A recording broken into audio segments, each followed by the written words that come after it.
Merci à vous donc d'être venus aussi nombreux pour un événement qui est inédit à plus d'un titre. Inédit d'abord parce qu'il s'agit de la première conférence. Dear David, you can take your seat. Il s'agit de la première conférence organisée dans ces murs par l'Observatoire de l'immigration et de la démographie. Pour ceux d'entre vous qui ne connaîtraient pas encore l'OID, l'Observatoire de l'immigration et de la démographie, je vais parler plus lentement peut-être, est un laboratoire d'idées qui a été créé il y a 4 ans maintenant, avec l'ambition d'apporter une vision à la fois rationnelle, réaliste, dépassionnée sur ces sujets omniprésents dans le débat public en France, mais aussi ailleurs, et qui nous apparaissaient trop souvent dans leur traitement public se résumer à un échange de slogans ou d'invectives, et cela au détriment des faits. Depuis son origine, l'Observatoire repose sur 2 piliers fondamentaux. D'une part, une forme de rigueur technique et factuelle à laquelle nous tenons énormément, et d'autre part, l'indépendance de notre démarche, indépendance qui vaut à l'égard de l'État et des grandes administrations compétentes sur ce sujet, avec qui nous échangeons néanmoins régulièrement, et indépendance aussi, et peut-être surtout, à l'égard du champ politique. Ça vaut dans notre démarche qui est intégralement apartisane et qui nous permet de parler dans ces murs et dans d'autres à un vaste panel d'élus et de responsables politiques. J'en profite pour saluer les quelques parlementaires qui sont d'ores et déjà dans la salle, ainsi que leurs équipes, et pour remercier monsieur le député Éric Pauget, qui vous dira un petit mot tout à l'heure. Il est retenu pour l'instant au Salon des maires, mais c'est à lui que nous devons l'organisation de cette conférence dans ses aspects les plus logistiques, donc je tiens vraiment à l'en remercier. Je tiens aussi à saluer nos amis, les membres du conseil scientifique, notamment ceux qui sont présents ce soir, Michel Auboin qui prendra la parole tout à l'heure, Xavier Driancourt qui est là quelque part. Il est caché derrière, mais il est bien là, Xavier, qui lui parlera demain au Sénat des sujets d'asile. Et enfin, le président Pierre Brochand, puisque Pierre Brochand nous fait l'honneur de présider le conseil d'administration de l'Observatoire de l'immigration et de la démographie, qui dira quelques mots de conclusion tout à l'heure. Par ailleurs, puisqu'elle nous a fait le plaisir de sa présence et malgré ses discrétions légendaires, je tiens aussi à saluer Michel Tribala, Bessissi, qui est juste là. Michel Tribala, dont le courage et la rigueur du travail académique sur nos sujets ont clairement ouvert la voie. Elle l'a fait dans un contexte bien plus difficile que le nôtre, dans un contexte académique, institutionnel, peu favorable à ce genre de démarche. Par beaucoup d'aspects, l'existence de l'OID lui doit beaucoup, donc je tiens à l'assurer à nouveau publiquement de notre amitié et de notre reconnaissance. Merci beaucoup, Michel. L'événement qui nous réunit aujourd'hui est aussi inédit par la qualité exceptionnelle, j'ose le dire, des intervenants présents aujourd'hui à Paris, qui nous viennent des 2 côtés de l'Atlantique, d'Europe et des États-Unis, ainsi que d'Israël. Cette conférence est organisée dans le cadre du réseau international de recherche sur l'immigration, qui est un réseau qui regroupe des laboratoires d'idées indépendants en Europe, aux États-Unis et en Israël, indépendants à l'égard du pouvoir politique, indépendants à l'égard des partis dans leurs pays respectifs, mais aussi indépendants entre eux. Si nous faisons des choses ensemble, c'est évidemment néanmoins que nous avons des points communs, le principal étant d'avoir une approche qu'on pourrait qualifier de réaliste sur les sujets d'immigration, qui ne fait l'économie ni de regarder les avantages, ni les inconvénients, ni les difficultés, ni le court, ni le moyen, ni le long terme. Et c'est ce qui peut peut-être aussi être notre différenciant principal dans le débat expertocratique finalement sur les sujets d'immigration. Et je salue aussi d'ores et déjà les autres intervenants internationaux qui seront là un petit peu plus tard dans ce panel. Carl Williams, ici présent, qui est le directeur des recherches du Center for Policy Studies, qui est l'un des plus influents et des plus établis think tanks en Grande-Bretagne. Carl qui a co-signé au printemps dernier un rapport tout à fait éclairant sur la politique d'immigration britannique, notamment dans le contexte post-Brexit. Il nous en partagera les grandes leçons. Le professeur David Coleman, qui est professeur émérite à l'université d'Oxford, spécialiste des sujets liés à la fois à l'immigration et aux politiques d'intégration des immigrés, qui lui prendra le contrepoint finalement de la focale très économique de cette conférence. Et enfin, le dernier mais non le moindre, Jan van de Beek, qui est juste en face de moi, qui est un économiste néerlandais, auteur d'un rapport remarqué dans toute l'Europe il y a 1 an et demi, publié avec l'Université d'Amsterdam sur le bilan fiscal de l'immigration aux Pays-Bas, un rapport que Yann vient de traduire dans un livre qui rencontre une forte attention publique aux Pays-Bas. Car c'est bien le sujet de la conférence aujourd'hui, l'évaluation économique et fiscale, budgétaire de l'immigration. On est là dans l'un des aspects les plus délicats, par beaucoup d'aspects du débat sur l'immigration. Partout dans nos pays, les mêmes questions se posent. La baisse de la natalité, le vieillissement de la population, la nécessité perçu en tout cas comme tel de renouveler la population active pour assurer un degré satisfaisant de croissance économique, pour aussi assurer la pérennité de nos finances publiques et notamment des systèmes de redistribution sociale. Et il y a un discours qui est très présent et qui semble nous faire trop souvent l'économie de débat, qui consiste à considérer qu'une politique de recours à une immigration plus nombreuse, toujours plus nombreuse, constituerait la seule voie pour répondre à ces défis démographiques, sans grand regard sur la nature des flux, sans grand regard sur un ensemble d'externalités qui peuvent se poser. Vous l'avez compris, à notre sens, ce discours-là ne donne pas matière à consensus, il mérite d'être discuté, et c'est bien tout l'objet de la conférence d'aujourd'hui.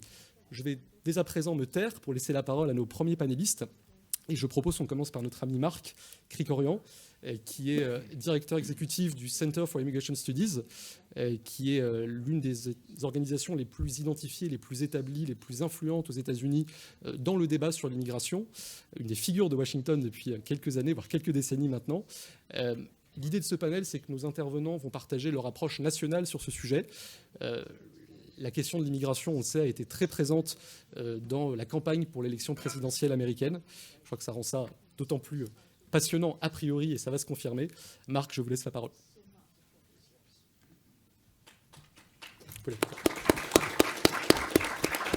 Thank you, Nicolas. I wish we were as influential as you made us sound, but we try. What I'm going to talk about is welfare use by immigrants. In other words, taxpayer-supported funding given to immigrants. And I think the place to start is that the first immigration law ever passed in what is now the United States was on poor immigrants and keeping out immigrants who would need support from the community. In 1645, 15 years after the establishment of Massachusetts Bay Colony, the colony passed a measure prohibiting the entry and settlement of people who were likely to be paupers, essentially living off of government support. Now, remind you, this is part of the British Empire, but one part of the British Empire regulating who can come in. This is not, the United States was not like Australia, where the central government dumped anybody it wanted. There was an enormous amount of autonomy very early on, and literally the first immigration law ever passed. Now, what are we talking about? Almost 400 years ago, was designed specifically to keep out people who would be burdens on the community. The first federal immigration law ever passed was in 1882, really, because immigration before that had been regulated by the states. And that also limited and kept out people deemed who were likely to become public charges. A public charge is, in other words, become someone who's going to live off of government benefits. The problem is that measure, especially in the current immigration wave, which really started only in 1965 when we changed our immigration laws, has never really been applied consistently, and the result has been extensive use of welfare by immigrants. To continue a little bit the historical arc of this, in 1996, the new Republican Congress, Republicans had taken over the Congress for the first time since, for the first time in 40 plus years, a couple of years before, and they passed a major welfare reform law. And part of it was tightening up, making stricter the limitations on welfare. The problem is, the way legislation works, this doesn't really work this way in a parliamentary system as much, but in our system, Congress passes legislation, then the executive kind of decides how they're going to implement it. This was the Clinton administration, and they defined someone using enough welfare to become what is referred to as a public charge, only based on the receipt of cash benefits as opposed to other forms of benefits, which I'll explain a little more. And so the Clinton administration tried to make it as easy as possible within the legislation that Congress had passed for immigrants to use welfare. The first Trump administration, through regulation, tried to make it much more difficult for immigrants to use welfare. And they enacted a bureaucratic rule, an administrative rule called the public charge rule, which counted other forms of government benefits than cash, support, food support, housing, medical care, as counting toward the assessment of whether a person was or was not a public charge, someone living off of government support. Obviously, that would have excluded many more people, but it was held up in courts and negated as soon as the Biden administration took over. So why is this a problem? Let me go to the second slide and then I'll come back. This is the degree to which households headed by either a native-born American, a lawful immigrant, whether a citizen or not, but a lawful immigrant, and then an illegal immigrant. And as you can see, illegal immigrants use welfare at the highest rates of any of these three groups. Immigrants in general, a majority of households headed by immigrants use at least one form of federally supported welfare. Now, the number for the native-born is, in my opinion, also alarmingly high, 39%. But for immigrants, it's above 50%. For illegal immigrants, it's 59%. And then the breakdown there is for the various forms of welfare. The first one is cash welfare. Cash is not a major welfare source, really, for anybody. Food support is. We have something colloquially known as food stamps. They used to actually be little coupons you had to tear out. It doesn't work that way anymore, obviously, but they're still called that often colloquially. And almost half of households headed by immigrants are using food support, either food stamps or free school lunches. That's another thing where the government will feed your kids. And this is maybe accepted in a lot of countries as a normal part of school, but for us it's not. And then the next category there is Medicaid, which is our word for the health care support for the poor.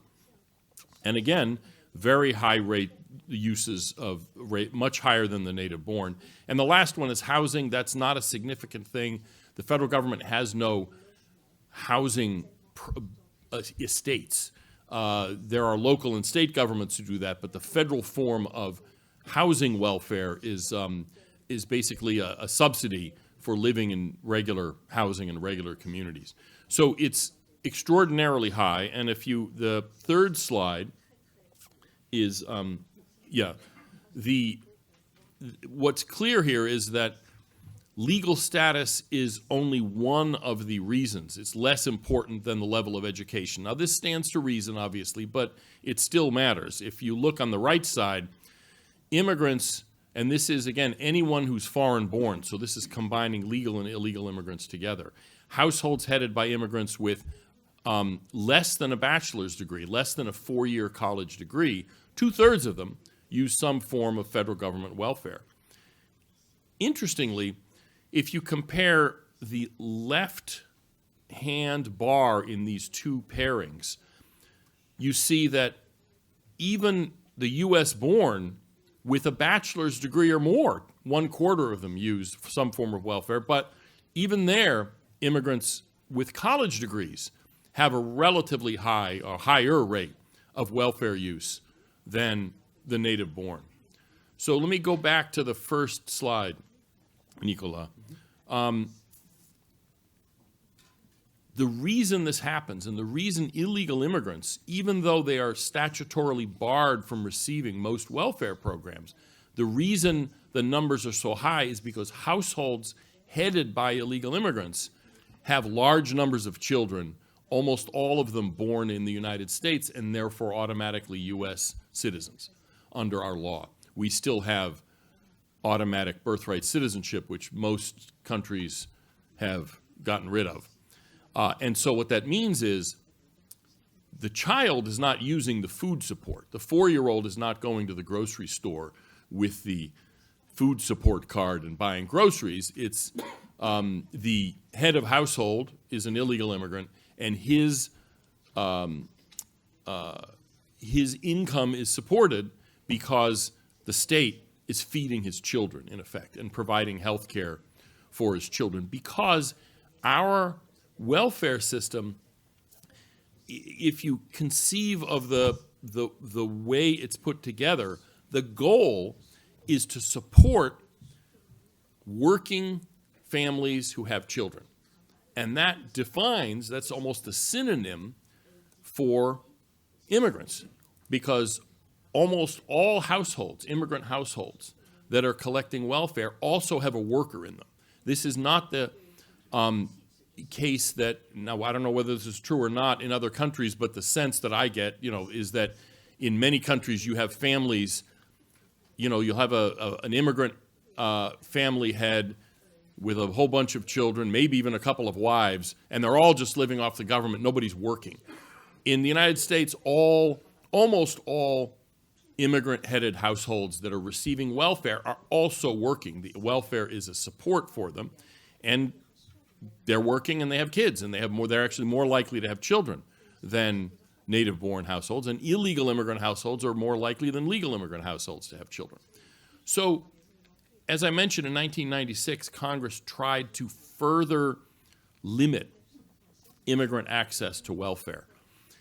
In fact, the large 1996 welfare reform bill that was one of the key pieces of legislation that the newly resurgent Republican Congress had passed,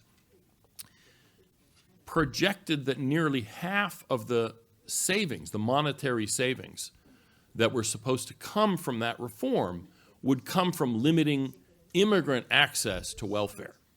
This was one of the major selling points, one of the major reasons it passed, even after being vetoed by President Clinton. It was passed again. He eventually signed it. It was a total failure, at least with regard to immigrants. There were actually measures in the welfare reform bill that were, generally speaking, successful in limiting welfare use, but the ones targeted to immigrants were not successful, because within about 5 years after the passage of the bill, the rate of immigrant welfare use was right where it was before the legislation was passed. And the reason for this is, Nicola, you tell me, give me the hook when I've spoken too much. No, leave it on. Huh? Okay. The reasons I listed here, the bar to welfare use only applied to some programs. The most legal immigrants met the 5-year residency requirement, because the point was to keep recent immigrants off of welfare. Once they were here, most immigrants were already here 5 years, legal immigrants. Some states picked up the slack. In other words, they extended their state-based welfare to people who were disqualified. And most important, as I had mentioned earlier, U.S.-born children are U.S. citizens and therefore are eligible for welfare on the same basis as any other U.S. citizen. So the punchline, as it were, the bottom line is, if you want to restrict immigrant welfare use, you must restrict immigration itself. Once a poor person is admitted to a modern society, he is going to receive significant taxpayer benefits. There is this line among libertarians in the United States, and I don't know if libertarian may mean a different thing here, but these are essentially right-wing anarchists, is the way, the polite way I'll put it. Their response, they support unlimited immigration. Their answer is build a wall around the welfare system, not at the borders of the country. The fact is, if you let people in, they will penetrate, as it were, any wall you put up around the welfare system. Thank you. Thank you very much, Mark. Thank you very much, Mark. That was really insightful, as usual. To stay in the US for a few minutes, pour rester quelques instants aux États-Unis, nous allons maintenant laisser la parole à Eric Rouark, qui est directeur des recherches de Numbers USA, une autre organisation bien établie dans le débat sur l'immigration aux États-Unis et qui est aussi très influente. Marc a eu l'occasion de traiter des questions économiques et fiscales d'un point de vue macro, du point de vue de la soutenabilité d'un certain nombre de dispositifs. Eric, je crois, va prendre un angle de vue un petit peu différent, consistant notamment à s'interroger sur l'impact de l'immigration sur le marché du travail, en particulier sur les salaires et en particulier sur la concurrence qui peut se trouver renforcée sur certains postes. Eric, la parole est à vous. Thank you, Nicolas. And this is great to be here. Thank all of you for having me. So on the PowerPoint, started off by saying there's been a lot of talk in the U.S. since 2016 about experts and how Americans don't understand what's best for us, increasingly because we don't listen to what the experts tell us we should or should not do. This is especially true when it comes to voting. And when it comes to immigration policy, experts tell us, well, not all experts, I should say, most experts. Mark's an expert. He's just not on TV. The experts you see on TV tell us that immigration, even open borders, is in our best interest as Americans. And they would tell us the evidence shows that Americans don't compete with immigrant workers. But that's not true. Of course Americans compete with immigrant workers. And what they point to is something called complementarity theory, which has been the prevailing argument put forth by the expert for many years. And that argument is starting to fade away from the public discourse, but is yet to be formally rejected, because if experts were to reject this theory, that would mean that they would have to admit that what they've been telling us for decades has been wrong. And those who are defending the status quo and even calling for increases in immigration don't admit or can't admit that there are trade-offs to immigration, that there's winners and there's losers. For them, the only problem with immigration is there's not more of it. So there is some truth to complementarity, but it's generally true in only exceptional circumstances. We can go to the next one. So there's lots of charts I could have used. I just find this one really interesting, and it shows the real and nominal value of the minimum wage in the United States from 1938, when it was established, until 2024. And what stands out to me is that in 1970, the nominal, the adjusted for inflation real wage was $13.05, which is per hour. Yes, it's the hourly minimum wage. So that's 80% higher than what we see in 2024. And the federal minimum wage is important, I think, because it sets a baseline for what we would say are non-supervisory hourly workers. And a lot of employers who hire immigrants, particularly if they're hiring guest workers or illegal immigrants, will say, hey, we pay a lot higher than the minimum wage, as if that means they're paying a fair wage or a prevailing wage for that occupation. And more importantly, the minimum wage sets the pay scale for entry-level employees. And it hasn't been increased, as you can see, since 2009. And these entry-level jobs, they offer opportunities particularly to younger workers, but also to the less educated, whether young or old. And the fact that these jobs aren't paying very well is a disincentive for American workers to take these jobs. $7.25 an hour is not a living wage in the United States. And I'm not here to argue that it should be, but I do think that it's very important for us to look at this and to acknowledge the federal government's position when it comes to helping working Americans. And also when it comes to the debate about the so-called free market. So the relatively low minimum wage is why some states are raising their own minimum wage. In Maryland, which is Victor's favorite place in the United States, it's $15 an hour. And there's a lot of rhetoric, at least among the Democrats, for raising it to $15 an hour at the federal level. But the Democrats have, for many years, have also supported bringing in basically unlimited number of foreign workers to compete with American workers, oftentimes working under the table, where they're probably earning more than the federal wage, but employers who hire them don't have to pay certain payroll taxes that they would if they hired an authorized worker.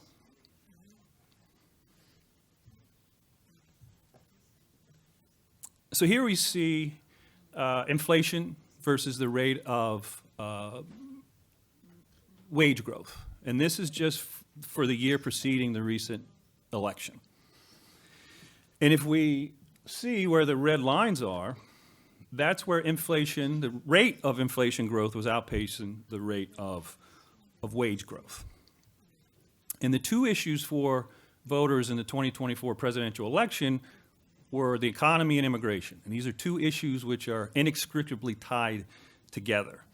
Now, there are multiple reasons why inflation took off under the Biden administration, but with prices rising rapidly, particularly for housing and for food and for daily necessities, and when Americans were experiencing that reality, while also watching millions of illegal immigrants come into the United States and the federal government spending billions of dollars to facilitate this entry, but also to provide benefits to these illegal immigrants, many of whom were also entering the labor force, it's not very difficult to understand why Trump won a second term. Thank you. So we combine that with the decline in employment for Americans. And this is also the year before the November 2024 election. So you can go back and look at other time periods. I think the height of this, or the depth of it, if you will, was at one point there were job gains for 1.3 million foreign-born, and job losses, this is total losses, for American native-born workers, which were at 1.3 million. And so yes, the Biden administration, in their words, created a lot of jobs, but almost all of these jobs were going to foreign-born workers. All right, thank you.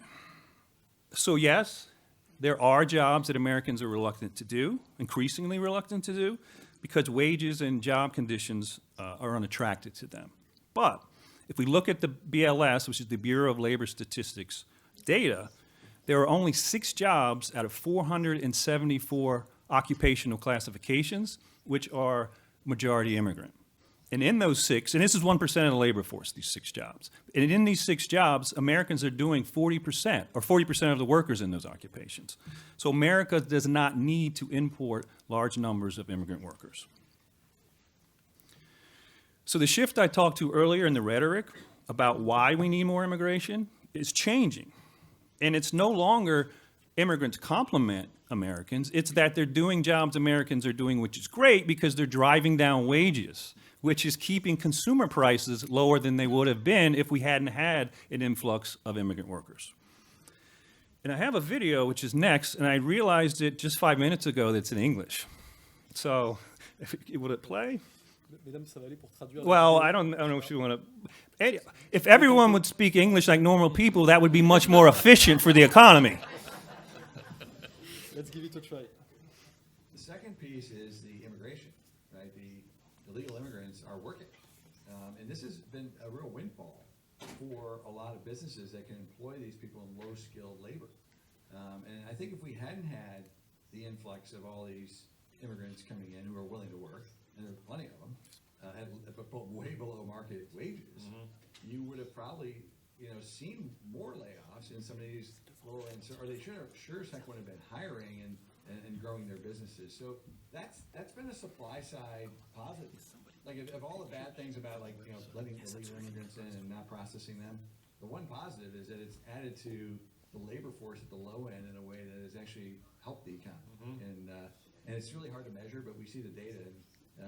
They don't distinguish between legal and illegal, but you see that foreign-born people are making a much bigger part of the labor force, and it's really surged in the last 3 or 4 years, and it has to be the migrants coming over.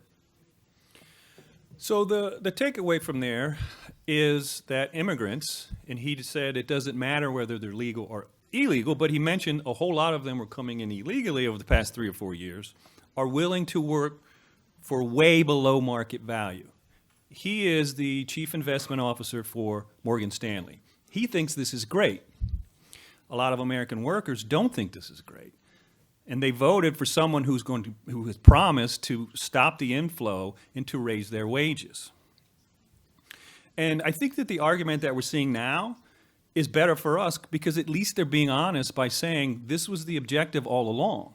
We didn't import lots of workers to boost American wages. We brought them in because they're willing to work for way below market value. The second piece is, It's not fair. This, right. Right, this one. So this is another type of expert, one who will, and the rarest of all, is one who will admit that he has made a mistake. And Sir Angus Deaton is a Nobel laureate. He's 79 at this point in his life. He's looking back over his career, at his work over his career, and what he's understood is that he got it wrong, at least in how it affected workers overall. He's from the UK. And so what he's saying is there's more to life than increasing the GDP, or at least there is for those who are in the labor force who are working to increase that GDP or competing with others who are coming in to make the economy larger. And this is something that is very rare, not only saying I got it wrong, but saying it publicly. And we've seen Paul Collier is another economist in the UK who comes to mind. He struggles with this between a more liberal, in the broader sense, open immigration system and the impact that it has on the workers in the receiving country. In our country, Charles Murray would be someone we would talk about, who wrote a very controversial book, The Bell Curve, who later on in life, decades later, said, I've come to realize that working class people do have inherent dignity, and we should respect that. And one of the ways we should do that is to decrease immigration in order to raise their wages. And so this is really going back to the root of economic study, what it means in the ancient term, which is how everyday people live their everyday lives. We understand what immigration does. Working Americans certainly understand how it affects them. And they don't need experts coming up with metrics to tell them how wrong they are about what they're experiencing in their everyday lives. And this group says, it was in our foundational statement, that every sovereign nation has the right to control immigration to our country, whether the experts like it or not. Thank you.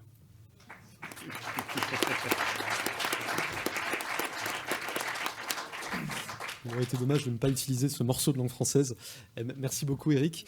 Je vais maintenant passer la parole à Yonatan Jakubowicz, qui est le directeur de l'Israeli Immigration Policy Center, donc un laboratoire d'idées israélien, qui travaille également sur ces sujets migratoires.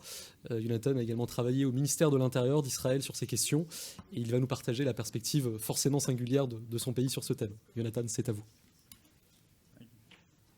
Thank you, Nicolas. Thank you for being here.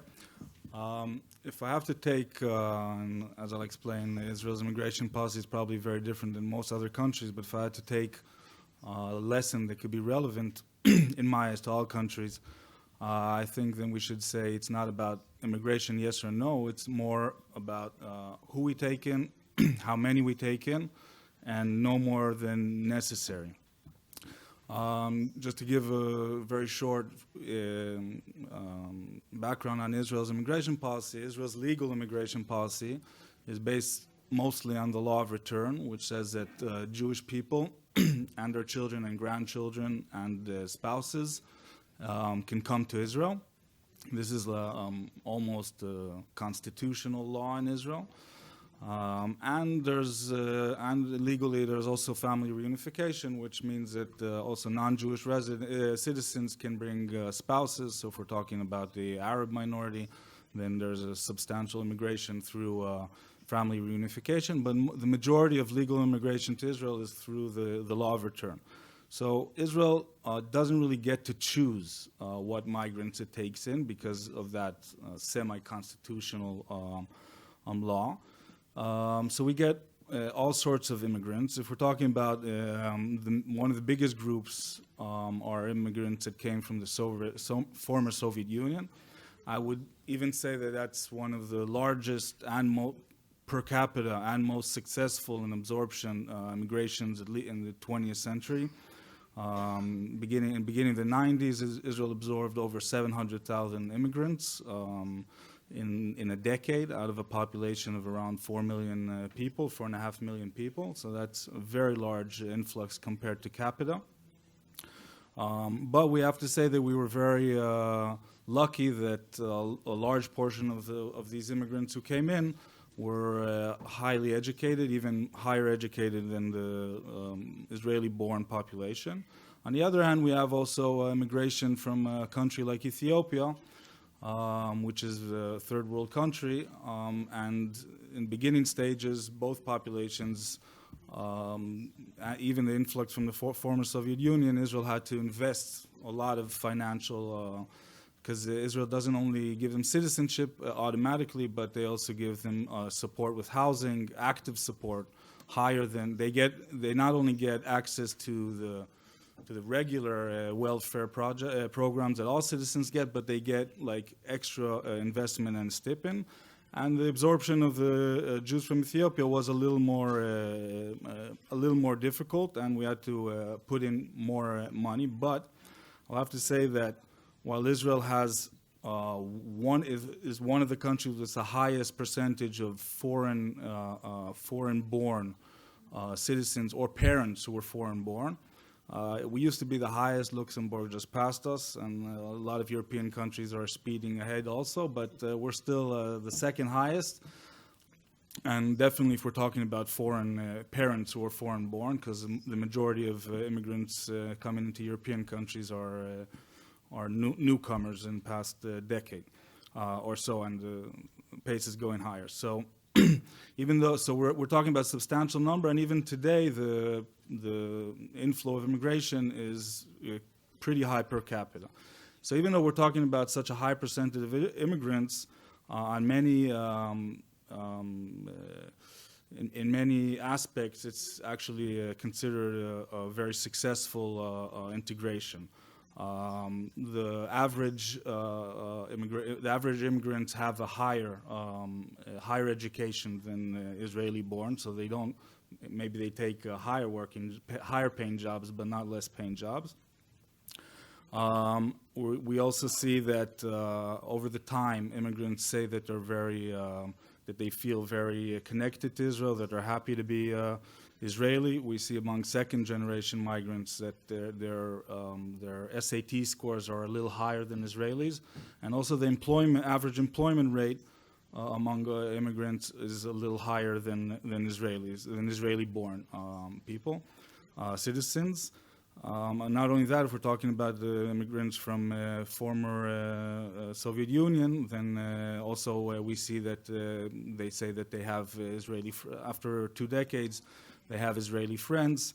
They also serve in the army at the same rate as Israeli residents, even though it's compulsory. That's still it's a lot. Whoever doesn't want to do it can get out. So the fact that they serve at the same percentage as Israeli-born shows a very high and successful integration. So if we look at Israel's legal permanent immigration, can say that everyone pretty much agrees that although the initial investment demands a very high investment, over time the integration is very successful, and they support the economy, and it brought a very high development to Israel. It's one of the things that moved Israel's economy fast forward very quickly. I would argue that the main reason, and since also we don't have Israel doesn't choose its migrants, but this is also not something that any other country can do. One of the main reasons that it's been successful is because of the common ethos. People come in, and very big difference is Israel has immigration from over 100 different countries, and there's a very big cultural difference between Jews and their relatives or from Russia or from Ethiopia. But because of the common ethos, then I think Israel has been able to develop a combined shared feeling. There's statistics to point out that people who aren't able to integrate into that common ethos have a harder time. As I said, the law of return says that Jews, but also their relatives, if we're talking about now, a large portion of the people coming are not, they're not religious Jews, and not even ethnically Jewish, because they can have just one grandfather who's Jewish. So we do see that people who are further away from their Jewish identity is people who come mostly because they had one grandfather. So sometimes we see that we see emigration among some of these populations, and also a little bit more crime and people who get out of school at younger age. So we do see that people who don't integrate into this common ethos have a harder time, and the economic implications are more difficult and costly.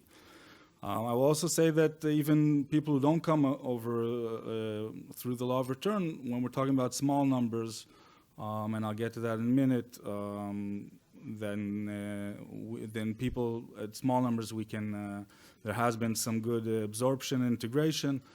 For example, Israel's one of Israel's famous songs in the past few years is called Comme ci, comme ça. It's by an immigrant who was born in Israel to parents from Togo, and he's very much loved by Israelis who sing his song. So we do see that small numbers of migrant workers who have children and who eventually receive citizenship in Israel are able to be absorbed. But when we do see that migrants who came in larger numbers at the beginning, around 2005 forward regularly, mainly migrants from the Horn of Africa in mass numbers. So we see among the second generation many troubles that we can see also in Europe. Much higher among their children, a much higher crime rate, and a lot of social. Israel has to invest a lot of social investment, even though they don't officially have legal citizenship, because in Israel it's people born. Just give me also a heads up on how much time I have. 1 minute. Okay, I will also say that. Interestingly, even though Israel has so many foreign-born citizens, it has one of the highest rates per capita of foreign workers. And the reason is because the integration has been so good, Israel still needs a lot of labor hands to do the harder jobs that Israelis don't want to do, because we have almost full employment. And what's important here to see is that Israel, when we're talking about foreign workers, while they have the protection of working laws, minimum wage, and all those rights, they don't get any social benefits. Israel also has the strictest laws in the OECD about bringing relatives of these foreign workers. They usually come for 4 years, no more. Israel enacted a deposit law which says that their pension goes into a government-run fund because they're only here for a few years. That they can receive only once they leave, and if they don't leave on time, then they can be fined out of that deposit. And we see that has been working quite well. So if I take it into to wrap it up, when we're talking about migrants that are coming and have a common ethos to the local community, Israel's absorption rate is very, very high. But Israel complements that with temporary foreign workers, as opposed to some European countries that let people come in as foreign workers and stay, and that has been working quite well.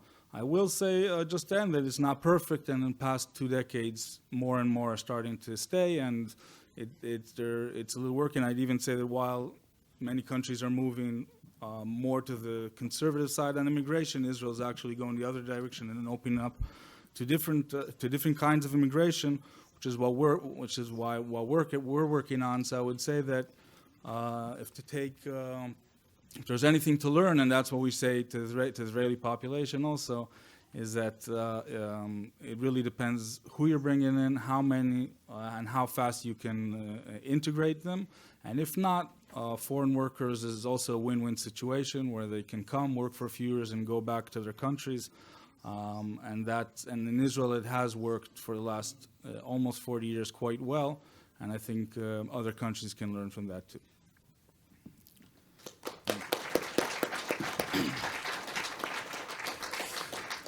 Merci beaucoup Yonatan. Dernier intervenant du panel, Victor, dont je me charge de projeter le support dans les secondes qui viennent. Victor, vous pouvez commencer et je mets en route. Okay. So even if we can see now, Yep. still my PowerPoint. Yep. So actually I was preparing for at least 30 minutes presentation, but Nicolas threatened me that my... Okay, now. So actually, Nicolas threatened me that I couldn't taste the French wines after the session, so I would like to keep my presentation in 10 minutes. You know, Hungary is a little bit different perspectives and position in the case of immigration and the aforementioned countries from the United States to Israel, because Hungary is not, historically is not an immigration country. And it started to change only in the recent years, even if Hungary experienced a big number of, let's say, refugees that are people decades ago or 100 years ago. Now the situation is very, very different. How Hungarian people meet with immigration in the last decade? After the regime change, hundreds of thousands of Hungarian people arrived from the Hungarian diaspora from Romania, Serbia, or Slovakia. But the integration, both culturally and economically, it was a relatively easy process, thanks to because they were Hungarian.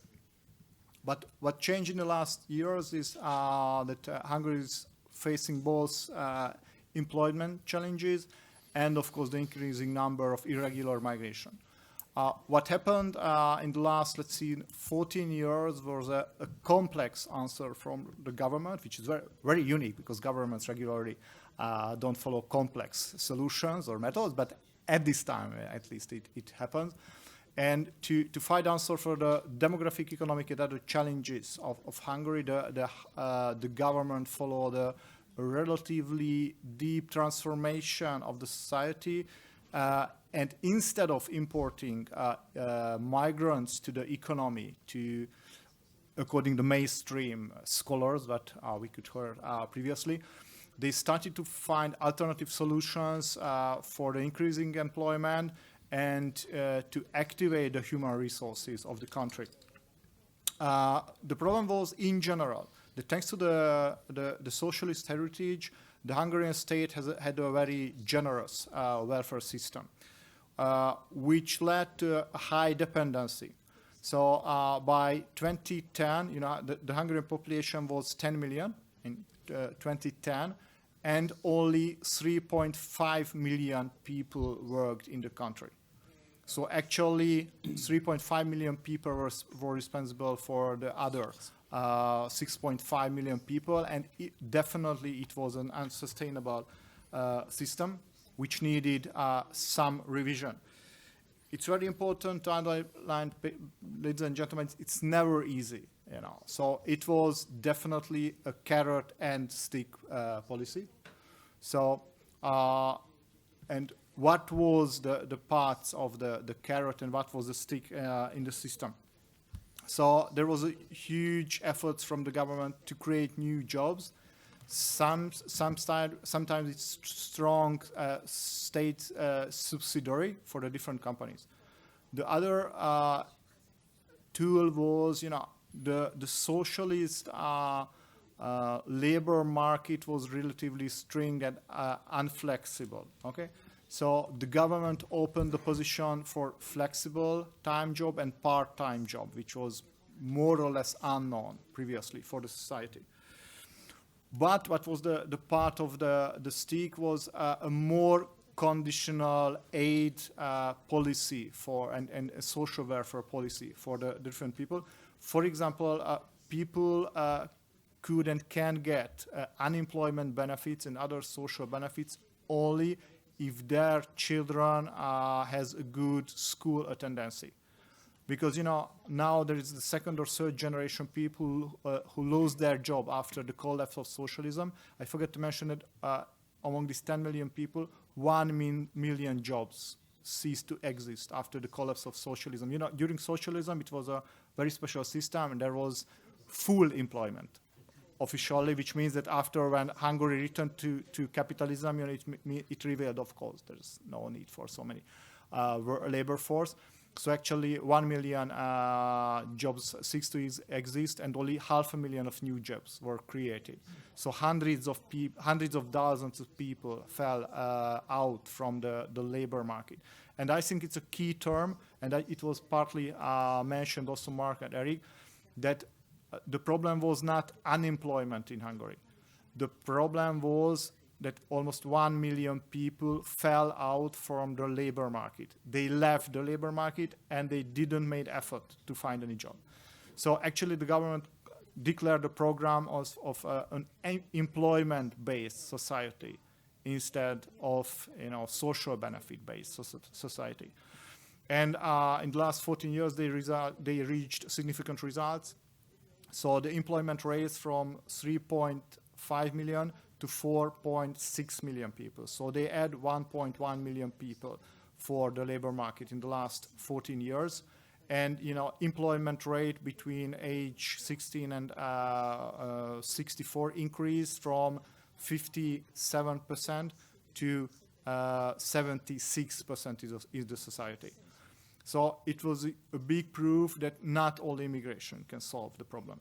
And I have to underline that there's only rough estimations, but we can very confidently state that thanks to these programs, the Hungarian government spared tens of billions of euros because they took these 1.1 million people from the social system into the labor market, which means that not only that the government doesn't have to pay social benefits for them, but they became taxpayers for the Hungarian government. So it's very important. The second issue is beside mobilizing the human resources of the country, is to try to implement good family policy.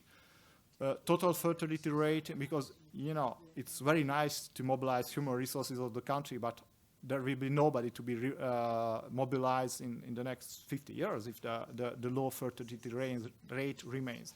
And in 2011, the fertility rate in Hungary was 1.23. Thanks to family support policy, tax deduction after kids, housing support for young families, they managed to increase it 1.6. It's still far from the 2.1, which is necessary for the maintenance of the population, but much better than 1.23. Even if we see, and we have to confess it, that perhaps this is the maximum and the limits of the family policy, okay? Because the government managed to reach it by 2020, and we don't see any more improvement in the process. So perhaps this is the maximum of this program. Foreign employment, because it's also part of the story, but we have to keep in our mind that for this now the Hungarian population is about 9.7 because of the shrink. We have 100,000 foreign labor in our labor market, so it's very, very minimal, even if the numbers are increasing.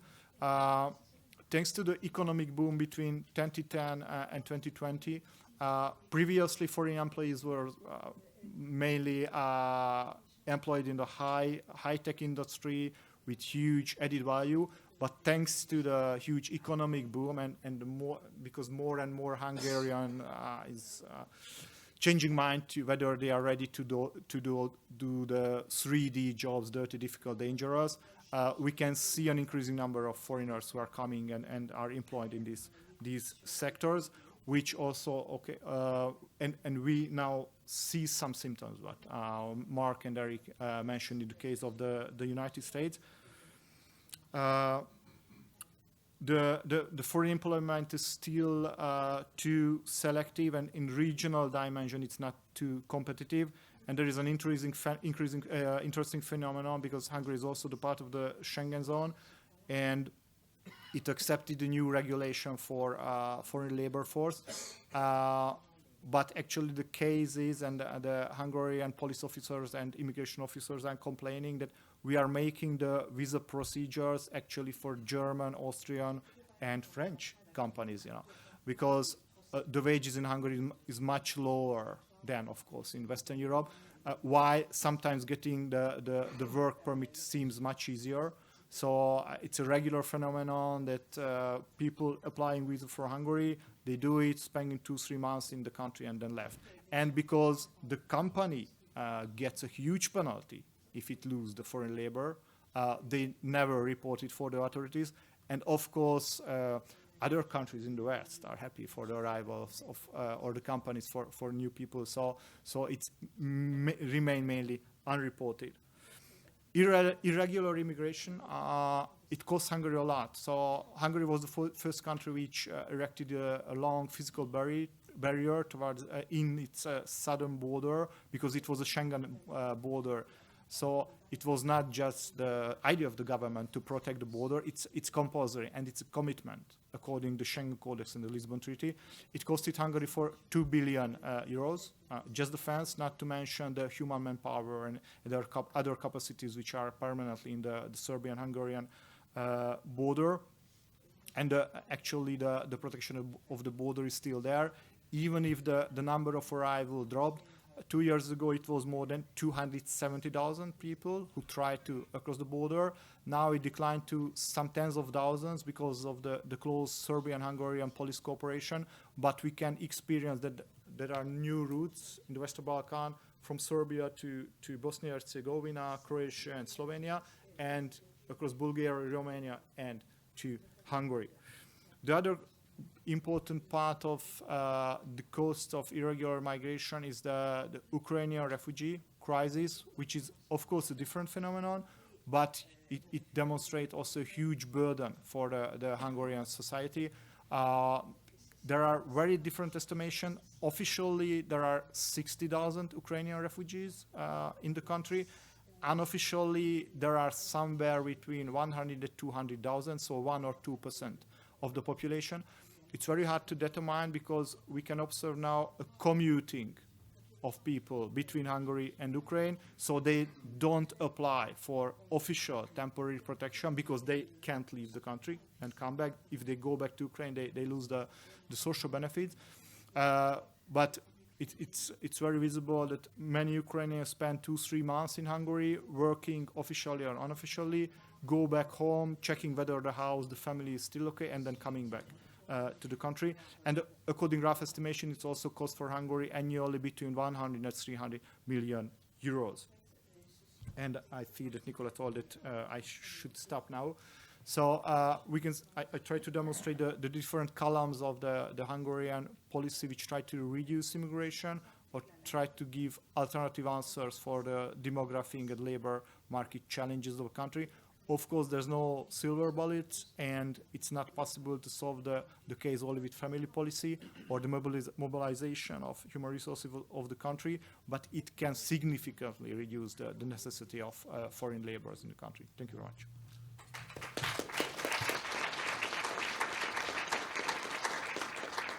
Monsieur Éric Pauget, qui est la puissance invitante, et qui travaille de longue date sur ces questions d'immigration, et qui sera heureux de vous dire quelques mots. Monsieur le député, je vous laisse la parole. Merci et bonjour à toutes et à tous. Moi, je suis très heureux, en tant que député français, député de la nation française, député des Alpes-Maritimes, de vous accueillir ici. Ah oui, il faut parler moins vite pour le... Je vais essayer. My English is so bad that I will not try to do it. So I will keep on in French. Je vous disais, très heureux de vous accueillir à l'Assemblée nationale. Et je pèse mes mots. Je pense que d'accueillir l'Observatoire de l'immigration et de la démographie, de vous accueillir, monsieur le directeur, ici à l'Assemblée nationale, c'est un symbole important. C'est ce que je voulais déjà dire. Il y a 2 ans en arrière, j'avais accueilli l'association Contribuables Associés qui avait déjà fait une tentative, je dis bien une tentative parce que le sujet est complexe, d'évaluation du coût de l'immigration en France. Et je mesure, pour avoir travaillé avec eux, la difficulté. Et donc, moi, je trouve très bien que sur le fond, vous vous empariez de ce sujet, de l'évaluation économique, financière de l'immigration. C'est bien sur le fond et sur la forme, parce que de s'en emparer de manière sérieuse, scientifique, ça permet des fois de faire tomber des tabous. Ça permet de mettre clairement les sujets sur la table. Et malheureusement, je le dis, dans notre pays, en France, on n'ose pas suffisamment parler d'immigration, alors que c'est un sujet majeur pour nos sociétés. Et on n'ose pas non plus aborder de manière lucide et de manière sérieuse le coût de l'immigration. J'ai regardé, bien sûr, avant d'arriver, les documents que vous m'avez fournis et les statistiques qui tournent, comme on dit, les chiffres. La particularité de la France, et vous en débattez, c'est qu'on a une immigration qui est peu qualifiée, une immigration qui est plutôt pauvre, qui a du mal à s'intégrer. Et la vraie difficulté, ma vraie crainte, et je le tire des chiffres que vous m'avez donnés, c'est que la génération qui arrive, issue de cette immigration, est encore plus en difficulté.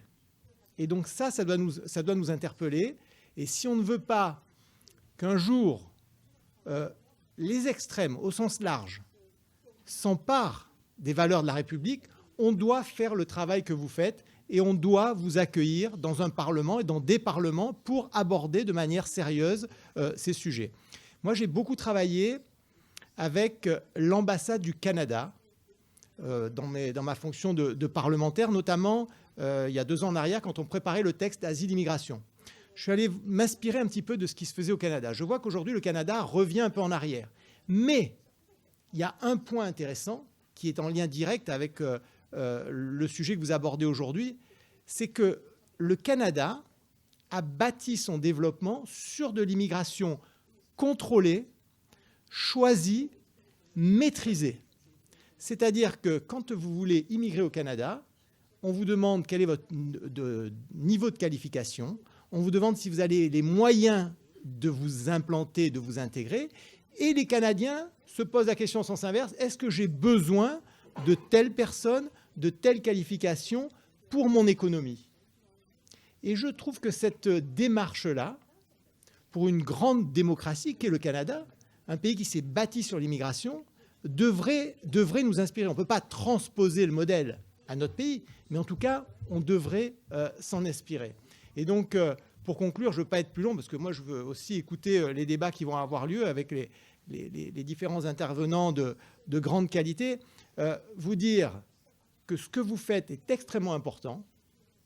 Il faut le renouveler, il faut le démultiplier, il faut communiquer dessus, parce que c'est comme ça que l'on apportera une réponse à nos populations, au peuple de France, sur un sujet qui aujourd'hui traverse la société et qui est majeur.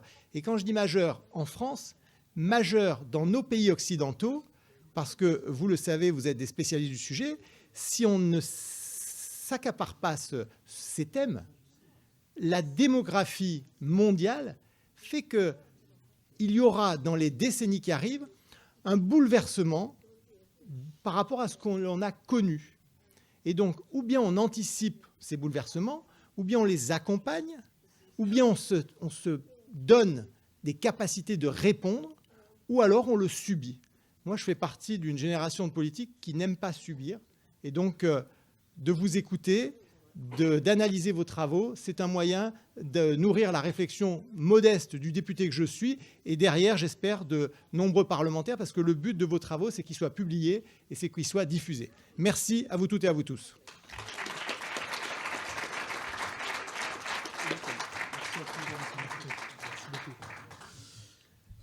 Merci infiniment, monsieur le député, pour vos encouragements qui nous touchent beaucoup et pour votre accueil et pour votre engagement de longue date sur ces sujets dont je n'ai aucun besoin de vous convaincre de l'importance.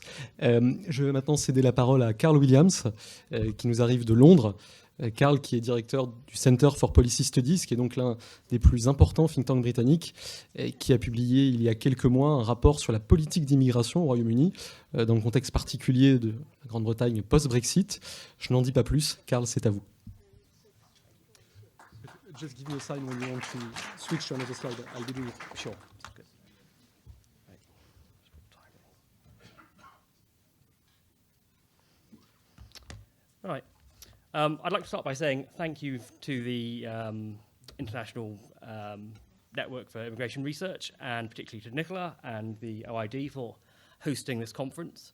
I think everyone in here is from a country that is caught up in one facet or another of the same global crisis in legal and illegal migration. I think this is a fantastic opportunity to learn from what we're doing in different countries and to some extent cooperate on resolving these problems.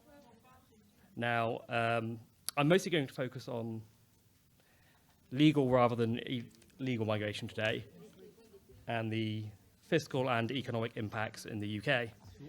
Firstly, I'm going to talk a bit about the...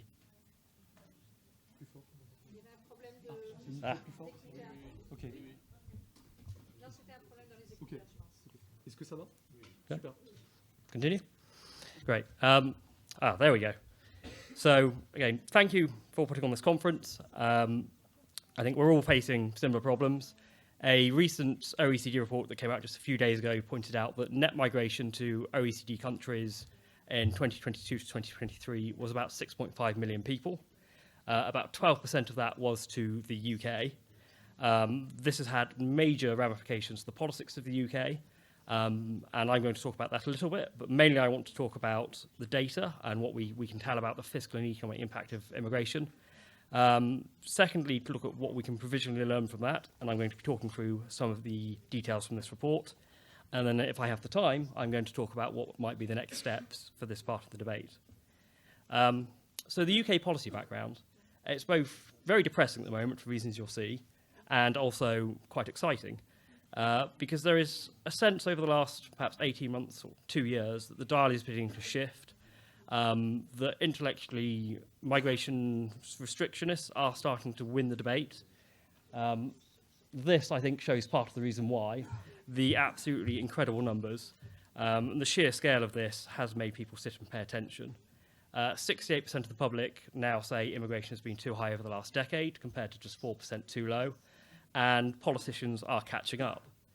And obviously, in 2016, the UK voted to leave the European Union. A large part of the reason for that was to end freedom of movement and bring down migration. In 2019, the Conservative government, the Conservative Party, was elected on a manifesto that promised overall numbers will come down, and it promised that migration would be high-skilled rather than low-skilled. As we can see, it didn't quite turn out like that. So on the eve of the Brexit referendum in 2016, net migration was running at about 300,000, the highest ever. In 2022, it reached 764,000. That's 3 times the average of 241,000 that it was in the 2010s. I'm not going into the politics of why this happened and why the Conservatives failed to keep their promise. But the mechanics of it, we replaced our previous system with a notionally Australian-style points-based system. In doing so, we calibrated it completely wrong. The salary thresholds were set at a very low rate. We introduced all sorts of loopholes. We made it much easier to bring dependents. And we also delegated a large part of the visa system to the universities, which I'm going to touch on in detail in a bit. The result was probably the most demographically consequential parliament in British history. Net migration of about 2.5 million people. That's population growth of just under 4% in 4.5 years.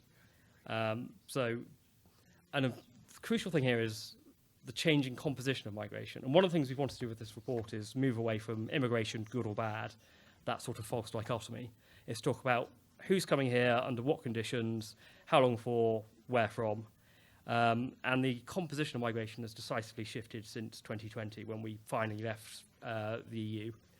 Actually, immigration from continental Europe is now net negative. The increase is driven entirely by countries from Africa, Middle East, non-OECD countries. Part of the reason, as I said, why what's going on is now exciting is I see Alp Mehmet in the audience here of Migration Watch UK. For a long time, a lone voice in the wilderness, the one think tank in Westminster that was reliably migration sceptic. I would say the views they've espoused for 20 years are now mainstream. There's only one right-wing think tank who is still pro-open borders. There has been a decisive shift there. And although there's now a Labour government in power, I think if the Conservatives get back in 5 years, they might finally start to take things seriously.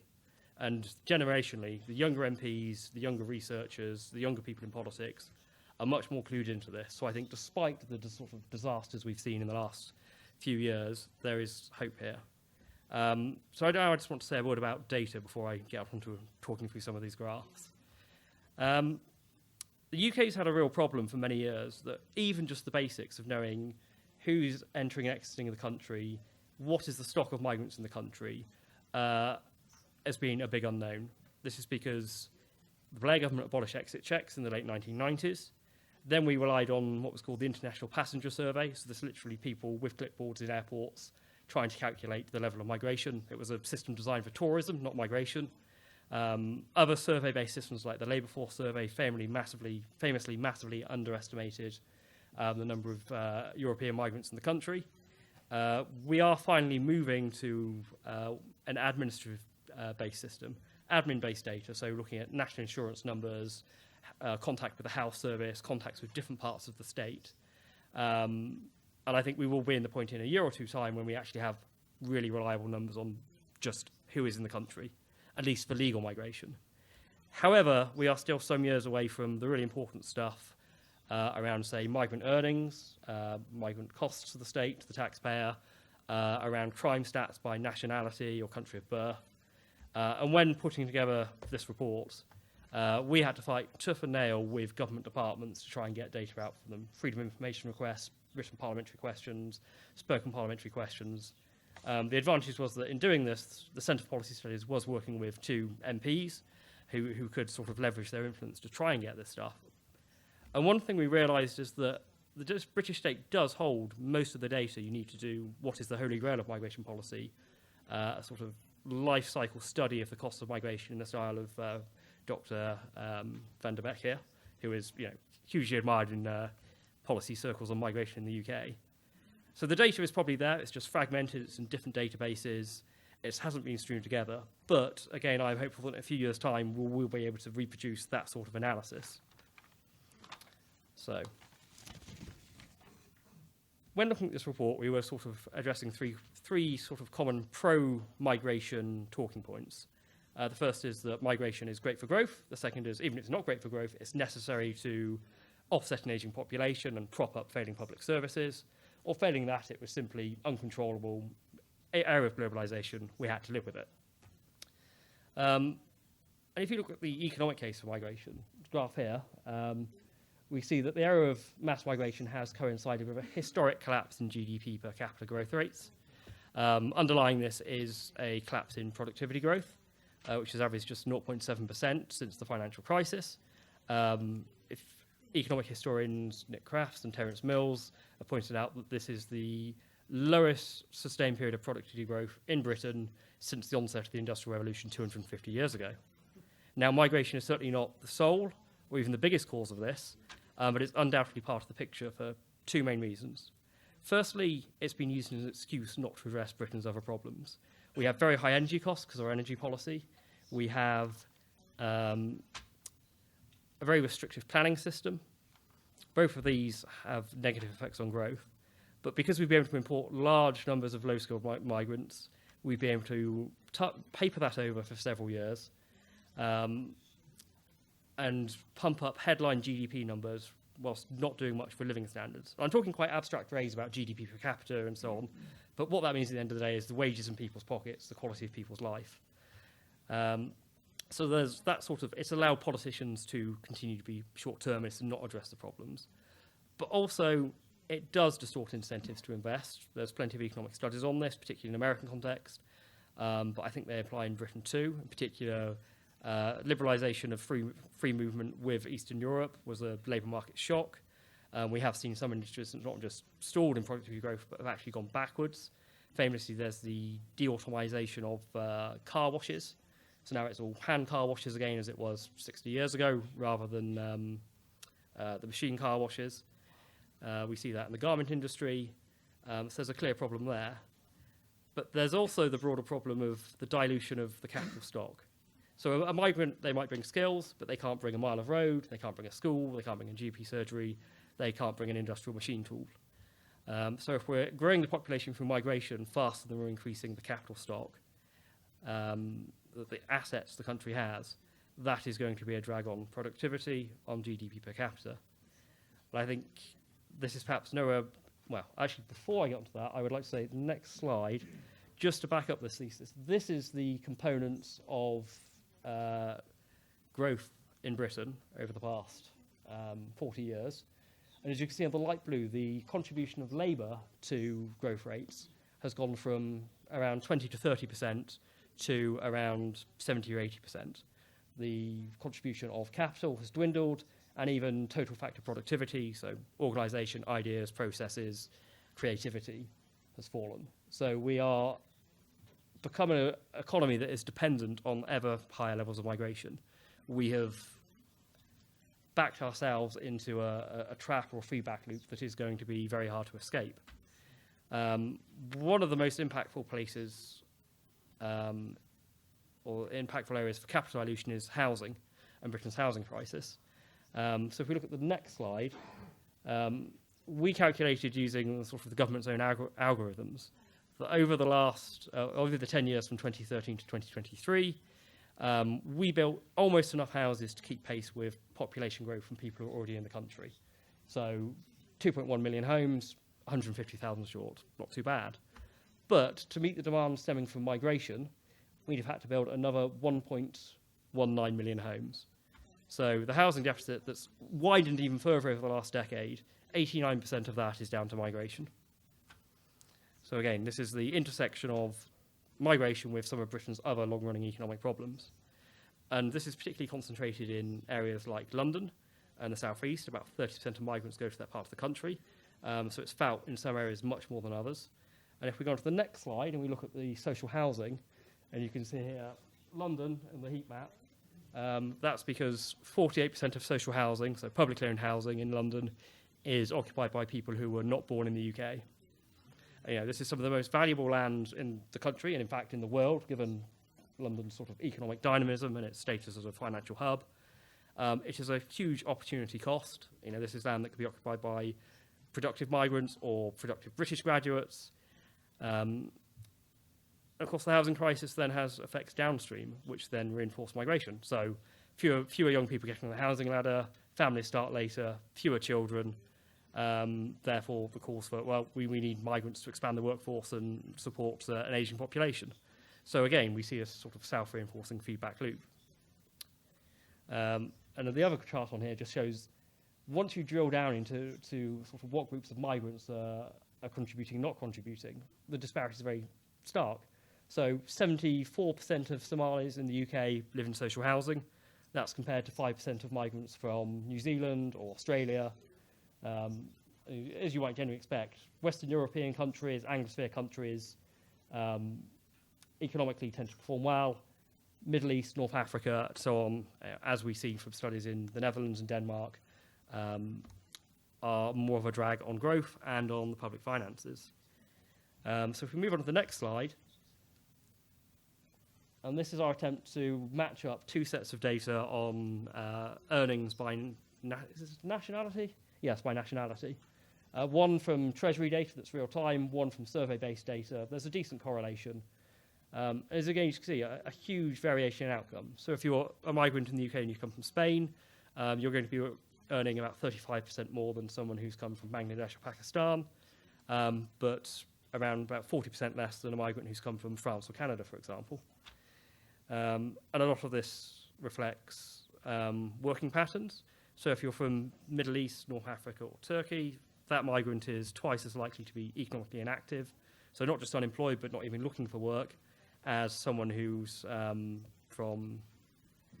was born in the UK.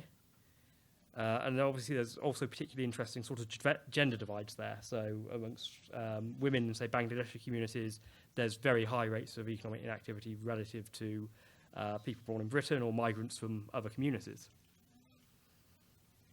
One final point to make here is sort of interesting stat. A migrant from Canada or Singapore or Australia will be paying between 4 and 9 times as much in income tax as a migrant from Somalia or Pakistan.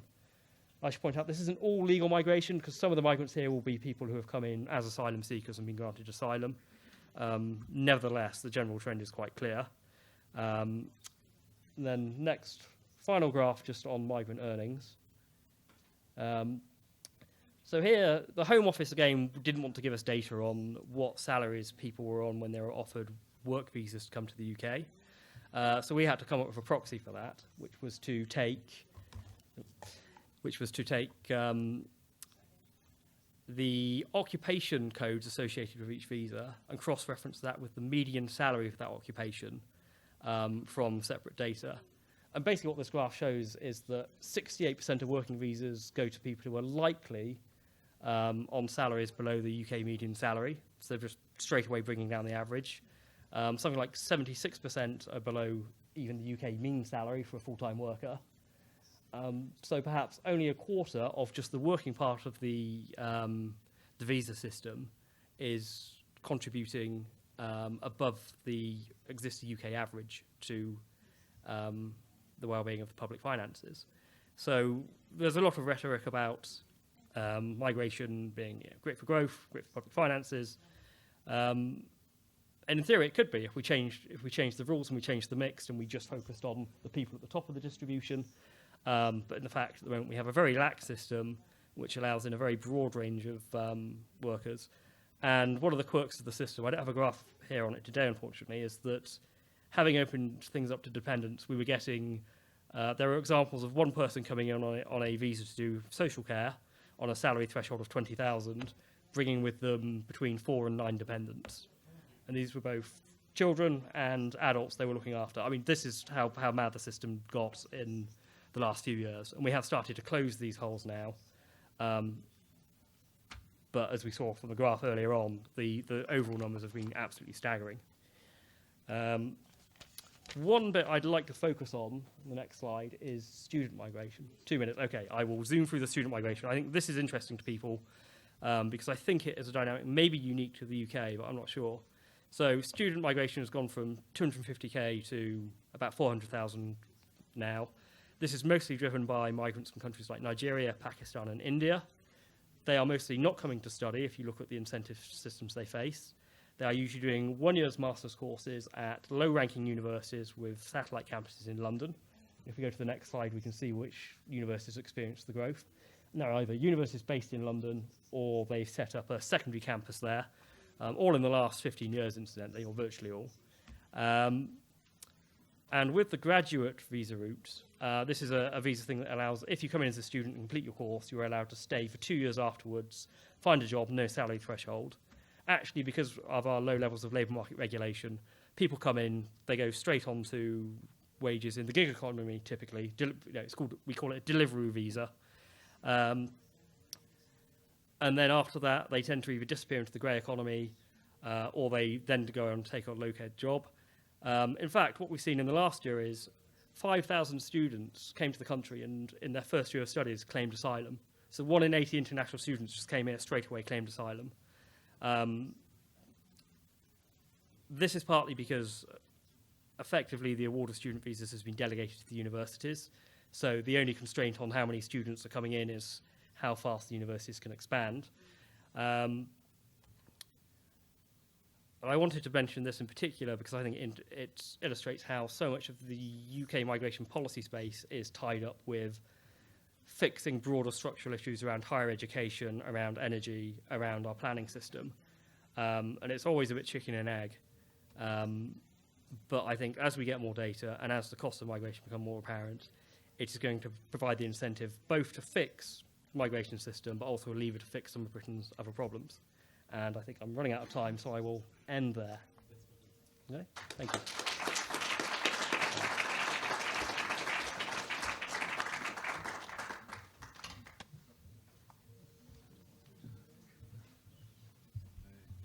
Thank you so much, Carl. That was absolutely fascinating. C'était vraiment passionnant. Donc, merci beaucoup.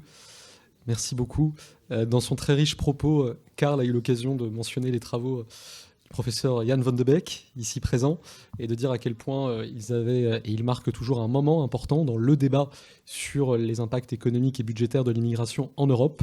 Partant du cas des Pays-Bas, le docteur Jan van de Beek a réussi à dessiner un certain nombre de trajectoires qui s'appliquent à une part importante de nos pays, Yann, je vous laisse la parole. The floor is yours, Yann.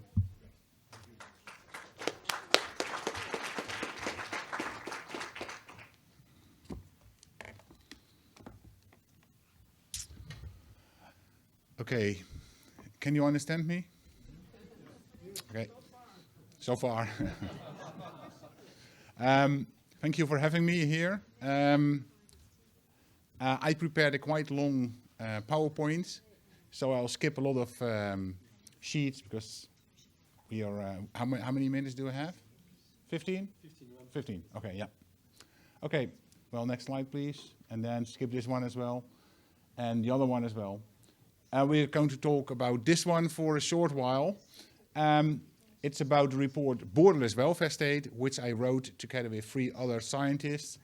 And the special thing about this report is that it is based on Dutch data, which is extremely detailed. We use data of all, at that time, 17 million inhabitants of the Netherlands. Nowadays, there are 18 million inhabitants. That's how much immigration we have. But in 2016, we had 17 million inhabitants. And among them, 4 million immigrants, 2 million first generation, 2 million second generation. And we had data on all aspects of life. So crime, taxes, welfare dependency, social housing, for example. Some of the things Carl mentioned, we have detailed data about it. So I wrote a report, I translated it into English, and it has been downloaded several tens of thousands of times worldwide. So a lot of people have seen it. Next slide, please. But now I'm on the next mission because this report is a bit technical, and I wrote in Dutch, I started in Dutch, a book, and this book is a Migration Magnet Netherlands, and it's for the general public, because I think what we found in the report should be known to everybody. And I also think we should translate it into several languages, this book. I hope to do this. I'm searching for publishers, here in yellow. Why? I think the Netherlands are a very good example, because the Netherlands is just another Western countries, but because of this detailed data, it can put a lot of pressure on other countries like France, like the UK, that if you have the right data, and we are talking about lack of data in France, in England, in Germany, and many other countries.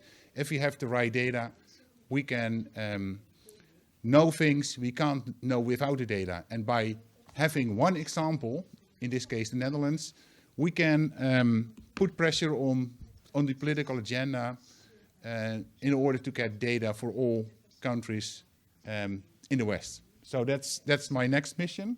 And now I want to show some more technical things about this research. What we see here, the blue line, this one, is the line of the average Dutch native. And what we see is during youth and during the pension age, there are huge costs to the Dutch treasury. And in the meantime, you see benefit there when people are working, ages between 25 and 65 approximately, people are beneficial to the treasury. They are adding more to the treasury than they are receiving from the treasury.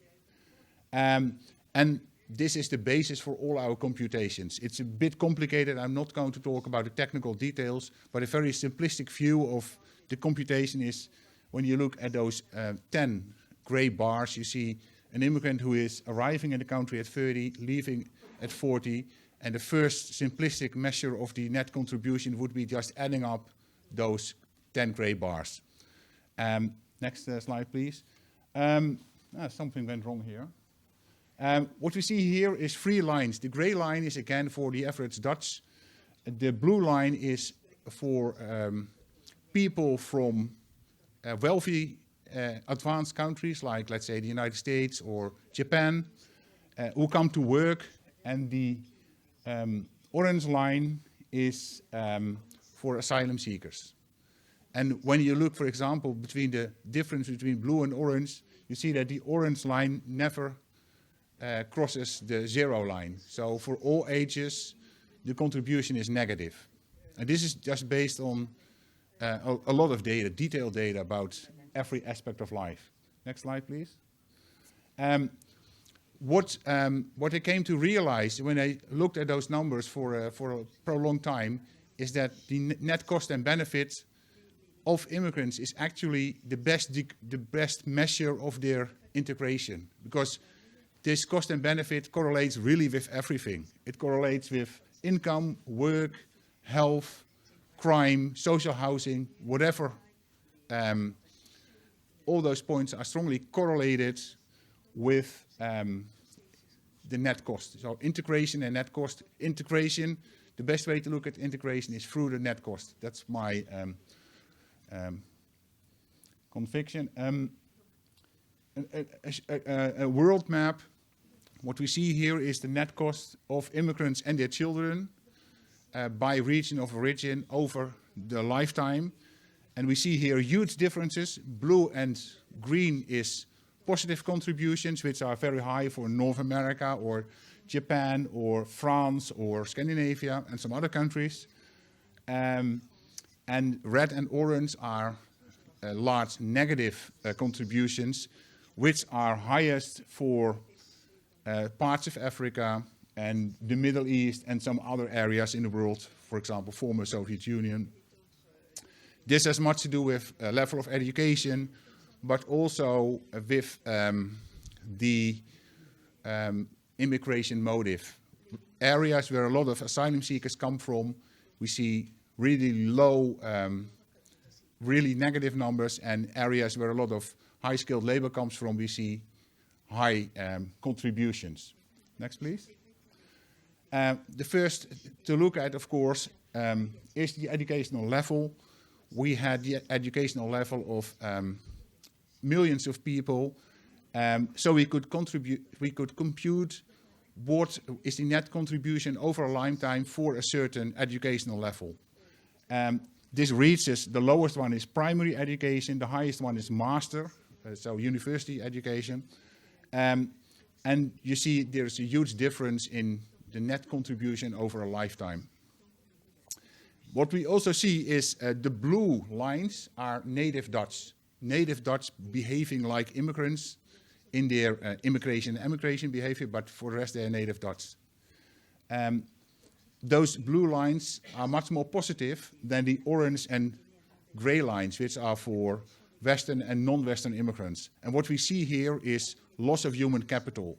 Somehow a lot of immigrants have potential, they have education, but it doesn't materialize in the Netherlands. And this is especially true for the highest levels of education. For example, the master level, you see a gap of a few €100,000 over a lifetime, just diplomas, education, work experience that gets lost. And this is largest with the non-Western immigrants, again, because many of them come as asylum seekers and nobody is waiting for them with a job. So a lot of human capital gets lost there. Then when we look at the educational level and we look at immigration motive, you can break it down. And what we see here is that the educational attainment is highest for study migrants, that's dark blue, and it's lowest for asylum migrants, which is orange. So there's a huge gap in educational level, which explains partly why asylum seekers have such a low net contribution on average. Well, when we sum this all up, we see huge differences between groups in net contribution. Actually, only labor migrants are contributing in a positive way to the treasury. Western study migrants are more or less budget neutral, and all other groups are costing a lot of money. Next, please. Why are asylum seekers so costly for the Dutch welfare state? We are talking about 800,000 per asylum seeker. If you, that can be a family member or the first applicant. If you recalculate it to the first applicant of asylum, it may be 1.3 million over a lifetime, which is a huge amount of money. And actually, I gave the reasons already. A lot of lack of loss of human capital, on average, not a high level of education, and the asylum system is also not working with us. Maybe skip this one, and this one.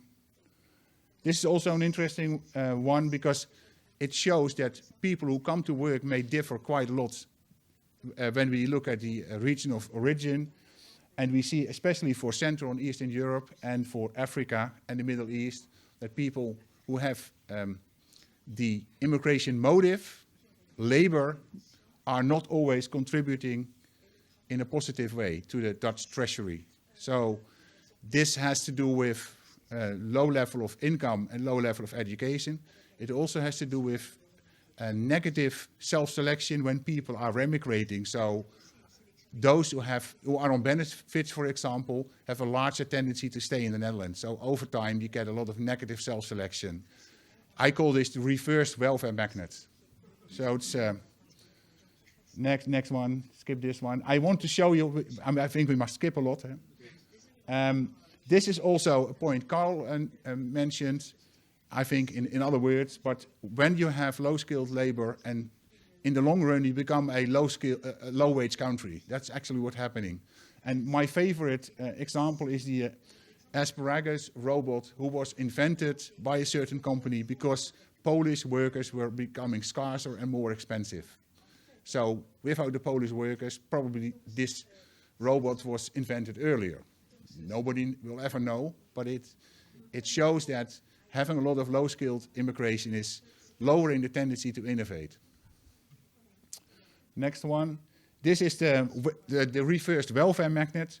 You see the number of people on benefits per 100 people working, and you see this differs enormously after 10 years. It differs enormously between regions of origin. So there's an extreme negative self-selection here. Speeding up, I think this is again about a reverse welfare magnet, so we can skip that one because we really don't have much time. Here we see a graph in which, in which we see a line which shows the relationship, but somehow all my graphs are a little bit distorted, but I hope you get a point. On the horizontal scale, it is welfare dependency, and on the vertical scale, we skip this one because it's too distorted too much. Next. Skip this one as well. I will end with the culture part, yes? So the next one, this is also, I think, hard to read. This is interesting. I don't know why, but still people are selling, they're selling immigration as a way to solve aging. And when you make this computation for the Netherlands and you pin the pension age at 70 years, because in the near future it will be 70 years, and you keep that the percentage of people over 70 at the same level with immigration, we have 18 million inhabitants now. By the end of this century, we will have 100 million inhabitants. By the end of the next century, it will be 1 billion inhabitants. So we will have a complete population explosion, and everybody in the end has to live in the Netherlands, or whatever country you choose. So we have to move on, I think.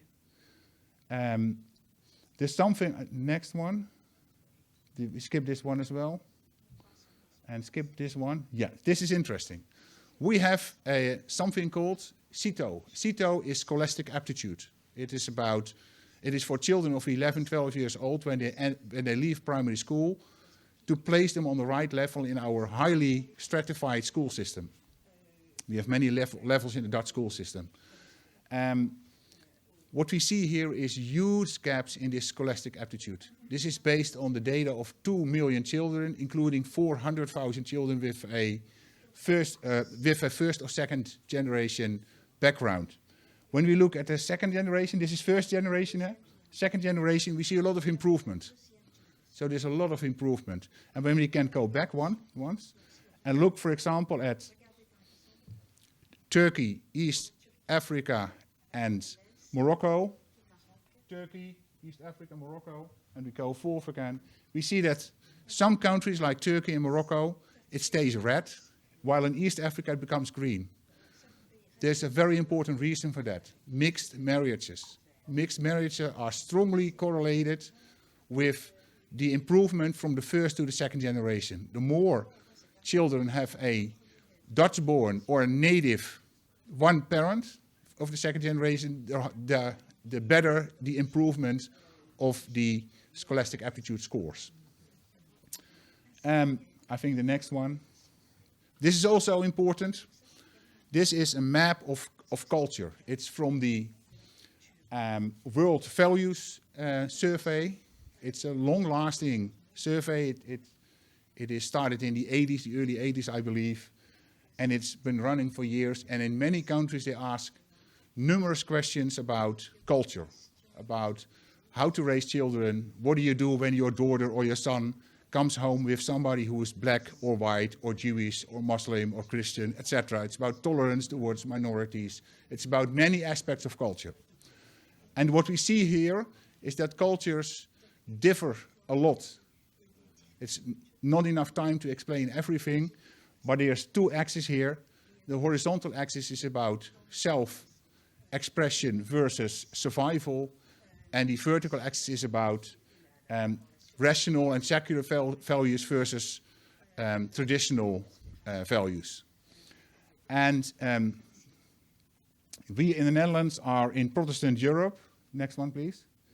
And the biggest distance you can travel on this map is, next slide, is to the African Islamic culture cluster. And next slide, please. When we look at the second generation, there's a 180,000 euro, let's say, integration gap between the average person from the Protestant Europe culture cluster and the average second generation background person from the African Islamic culture cluster. Second one. Oh, this is beyond recognition. I don't know, something went wrong. So I'll tell it in just ordinary plain English. What happens is when you look at this data set and you look at the cultural distance, it really correlates with everything. It correlates with things like net contribution, but also things like crime. Crime rates are strongly correlated with two things: educational level and cultural distance. Now, of course, it's difficult to say what cultural distance means in reality, because you might explain it with, well, cultural distance is related to discrimination and racism. The larger the cultural distance, the more willing Dutch people are to discriminate against people, as a way to explain it. There might be a lot of other explanations. Carl mentioned, for example, the tendency of women to participate in the labor force, which is it differs a lot between different groups. You also showed the graph with bars, with social housing, I believe. It's also related to this. But to make a very long story short, when you take this data set, the World Value Survey, or you take another data set, which is the Minkoff-Hofstede data set, and I'm working now with a third data set, which is still in the making, culture is strongly correlated with the integration of the second generation. There are two things which are really driving integration of the second generation. The first is educational level, and the second is cultural distance. And I think this is, because we are running out of time, I'm afraid. It's absolutely perfect. So it's a good way to end it with this really not understandable graph, but apologies for that. Thank you. We have no time for questions, I think, huh? Perhaps at the end of the conference. Thank you so much. That was absolutely fascinating. C'était vraiment passionnant. Merci beaucoup. C'est maintenant. I think it's your turn, Professor Coleman, dear David. Nous allons maintenant avoir grand honneur d'entendre le professeur David Coleman, qui est professeur émérite de démographie à l'Université d'Oxford. Would you like to be seated, David? It would be more convenient. I'll stand until I fall over. Okay, that's a bet to risk. David qui va prendre en quelque sorte le contre-pied du propos global de cette conférence, puisque pour lui, tout n'est pas économique, ça s'entend. Il y a donc beaucoup de choses à nous dire. David, the floor is yours. Just give me a sign when you want to switch to one slide. Thank you, David. Thank you. Well, ladies and gentlemen, in what's been a very rich conference, we've had two particularly stunning papers in the last two presentations, which have made me very excited and agitated and make me feel that I want to get on and find out more about that rather than talk about my old stuff on this presentation. However, I have my duty to do, so let me proceed. First of all, I did produce a few slides concerning these economic issues and population, how population can compensate for population aging through immigration, but I will skip them all, unfortunately, except for the one which deals with. If you can flip through them quickly, I just want to just a bit so I can see, so I can read it. Yep. Next one. Next one.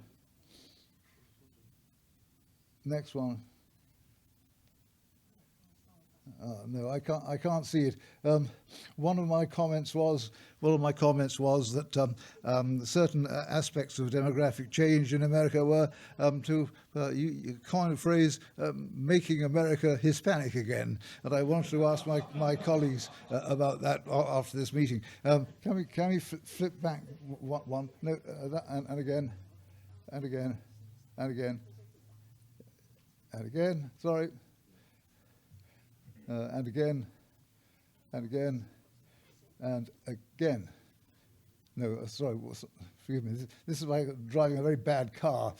one step on, please. Right. Well, essentially, this summarizes all I want to say. So I could walk away and leave you to have your drinks and coffee and things rather earlier. My point is that there are certain things that we have not spoken or thought very much about because they're difficult. In a more religious age, they would be described as things which are inter Christianus non nominanda. Because it wasn't respectable or safe, and to talk about them then as now would cause a great deal of uncomfortable shuffling in seats and looking at soles of shoes rather than facing the facts. Essentially, this is about population replacement and the long-term effects, good or ill, of large volumes of immigration combined with very low levels of fertility. And how we cope with this, what we think a society is going to be, which will arise out of these two complementary trends. If you can have the next one. One response to that kind of question, what kind of society are we heading for almost inexorably if current levels of fertility in the West and current levels of migration in the West are put together, is so what? And that was the blunt question asked by a senior British member of the cabinet in response to someone saying that at present rates that major cities in Britain would be entirely or mostly populated by people of Afro-Asian ethnic background.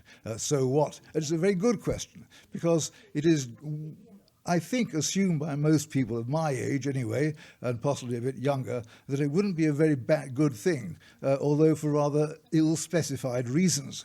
And Sajid Javid has put his finger on it by very bluntly asking that question, and it's up to someone to answer it, and to begin with, actually, to start discussing it. Because I think it's fair to say that in Britain, and perhaps in the rest of the Western world, it's not really talked about very much, if at all, for all kinds of reasons of difficulty and embarrassment.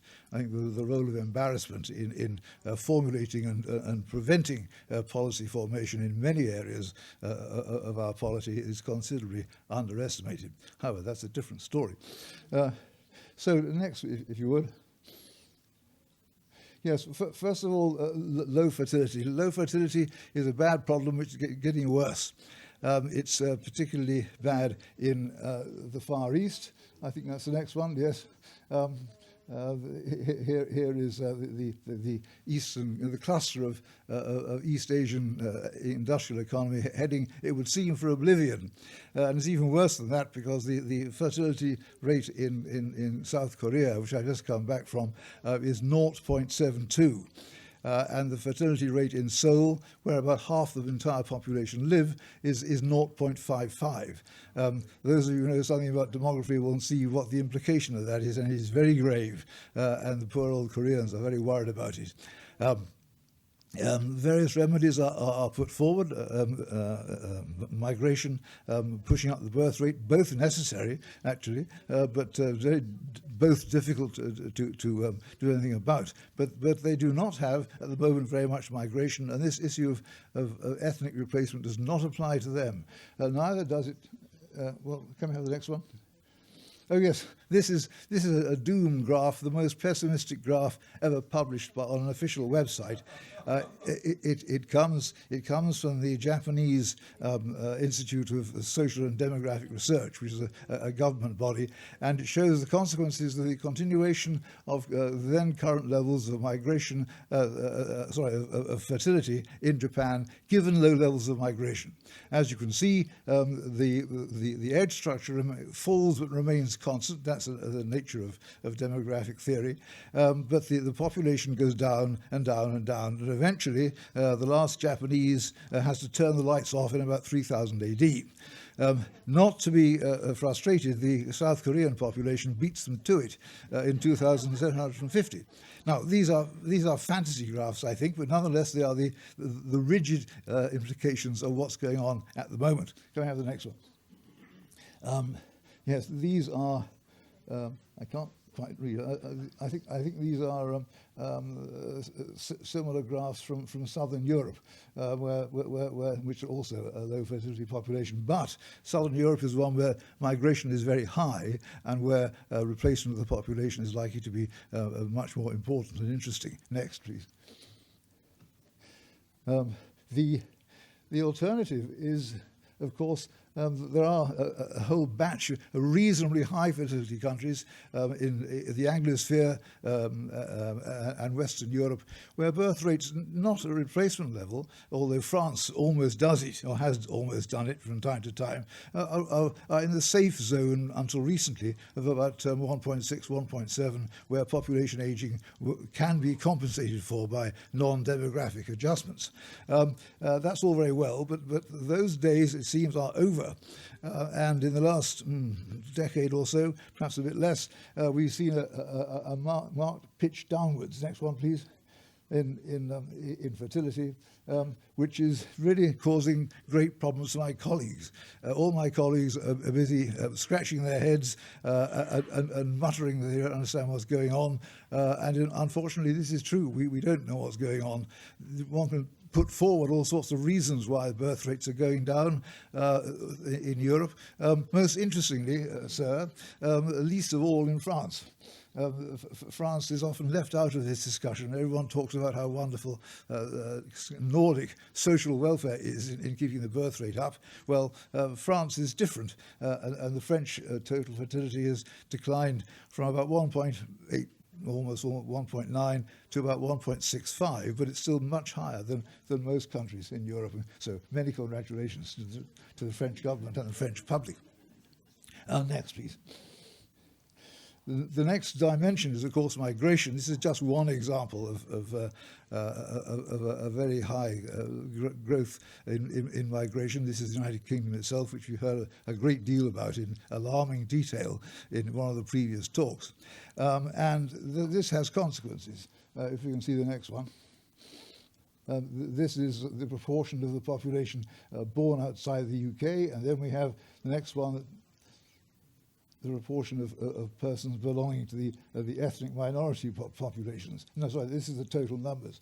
And you can see that the impact of policy, which has come out of the previous two talks, very well illustrated here, because you can see that it markedly turns upwards after the late 1990s, and we all know which political party came to power then, although they've since been outdone by the Conservative Party, contrary to what should have been the case, who put it up even higher. So, next, please.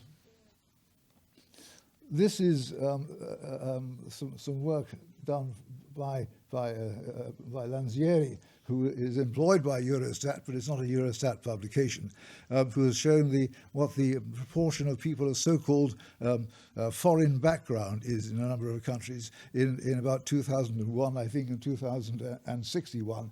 And in some cases, it's now over a half in the case of Austria, projected for 2061. Very considerable variation, but all very substantial and always pointing in the same direction. Can we have the next one, please? This is a projection which I made and published in 2010, showing what the current rates implied for the ethnic composition of the United Kingdom, assuming that immigrant birth rates converged on the national average, or in some cases were lower. But the migration remained at the then level of 165,000 per year. It is, of course, now ever so slightly higher. And that showed the UK population of British origin going down to 50% by about 2066. That, of course, is an impossible precise figure because all population projections are always wrong. Nonetheless, that's what the calculations ended up with, and a number of other calculations, to my astonishment, have ended up with the same date through different routes. However, next, please. This is just an example of uncertainty. There are ways of doing projections which incorporate uncertainty, but even there, you've got to assume what the uncertainty is, so it doesn't really get around the problem of not knowing what the future holds for us. Next. Yes, here we are. Here's the United States. Now, I want to know what Americans think about this. There seems to be very little interest in it as far as I can gather. No agitation, not much concern. Perhaps Mr. Krikorian can tell us more about it later on. But this is an official projection by the US Bureau of the Census. The same body produces a whole series of projections on a regular basis. They all end up showing something like this, with the US white non-Hispanic population, so-called, in bureaucratic terms, becoming a minority sometime around 2040 something, which is not very far in the future. As you can see, with the major component of growth, the green line being the Hispanic population, where it is mostly driven by migration, not by fertility differentials. Next, please. The same story can be seen in most, I think, all countries for which comparable data is available. Here is the Netherlands, proportion of foreign origin with and without migration. Next one, please. These are some projections for the four Nordic countries by Kirsti Tervonen, who is a Finnish academic, showing very much the same story. Next one, please. That's just the other way around. And this is just a few of them put together. The trend is always in the same direction. Nothing, as far as I know, has been reversed, except that the pace of change in the Netherlands and in Denmark appears to be considerably moderated. And perhaps people from that country might offer some explanation for that. Well, I think I know what the explanation is later on. Next, please. So, do governments pay any attention? Well, in Britain, no. I've never heard any government comment on this issue. We all would have thought that the fact that the population is visibly changing year from year, and that any rational projection leads to a considerable radical change in the composition of the population of the country over the lifetime of many people now living, would have attracted some interest and some discussion, but it is just a no-go area as far as I can see.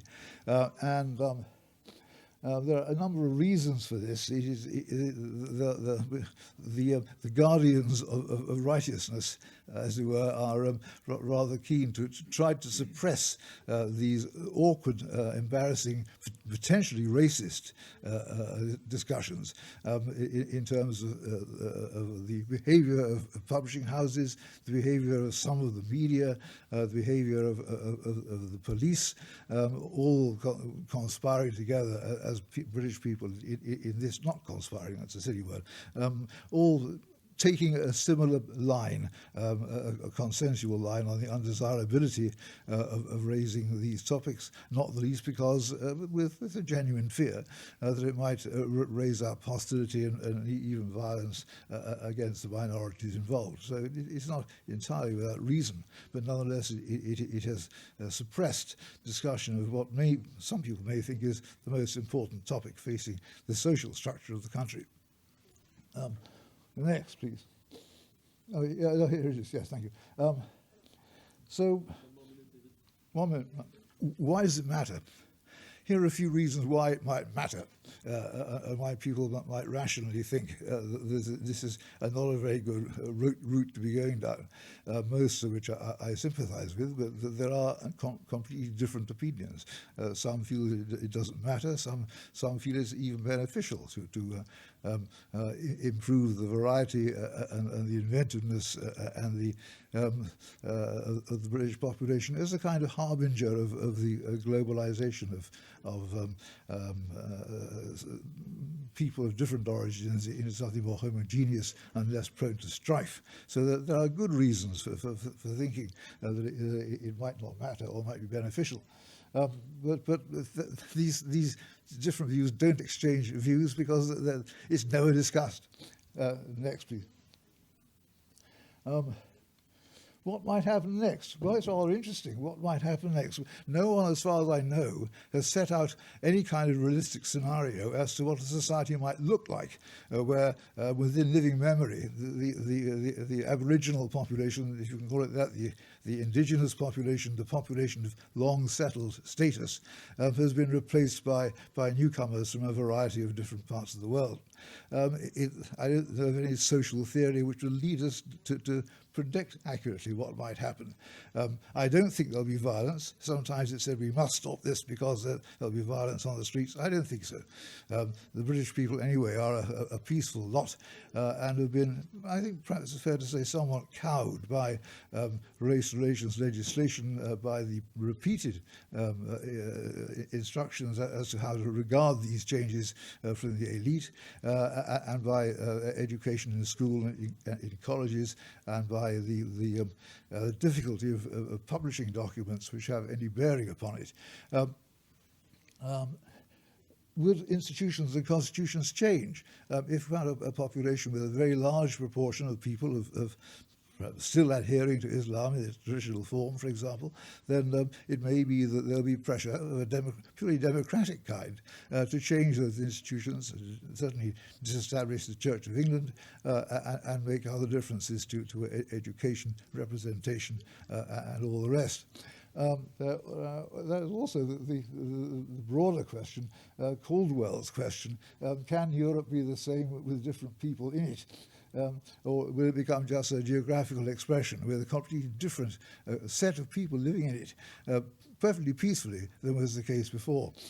And of course, it depends very much on the pace of integration and who's integrating to whom. The retreat of the majority population from major urban centres is already well in progress, with London being the most spectacular example, but it also applies to almost all other major urban centres. So there is a dispersal to suburban and rural areas already happening. Is it possible to get the bottom part of the slide up? No, never mind. Perhaps you can go back. I was perhaps frivolously suggesting that in the very, very long run, what the British population of white origin might face is a kind of hobbit future of obscurity in rural corners, still living out some vestiges of a previous life. Next, please. Oh, something has dropped off. there was a rather optimistic slide which we seem to have lost of glamorous people, because as our geneticist Dr. Steve Jones points out, the future is brown.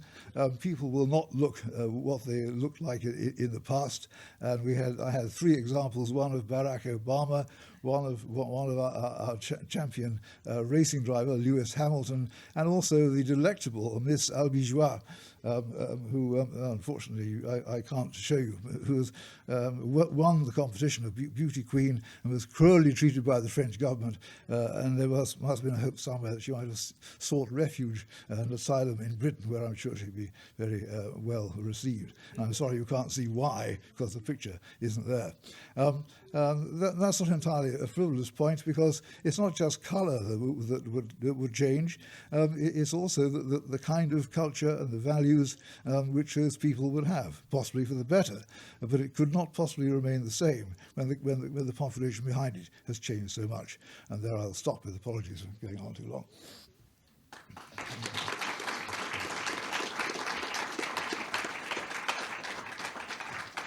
Thank you very much, David. Thank you very much, David. I could use the words absolutely fascinating for the 3rd time in a row, and that would be as sincere for the 3rd time. Dernière intervention avant la conclusion de M. Brochant, celle de Michel Auboin, qui va nous parler de ce qui peut apparaître dans une certaine mesure comme une spécificité française. Il va nous expliquer pourquoi. C'est la question du logement social, avec une focale particulière sur les interactions entre cette politique du logement social et les questions liées à l'immigration. Michel, c'est à toi. Merci beaucoup et merci surtout d'avoir organisé cette rencontre. Moi, pendant 4 ans, j'ai exercé les fonctions de directeur de l'intégration des étrangers en France. Et j'avoue que si j'avais eu à l'époque la possibilité de voir ainsi mes collègues de tous les pays se pencher sur ces sujets aussi importants, j'aurais été très heureux.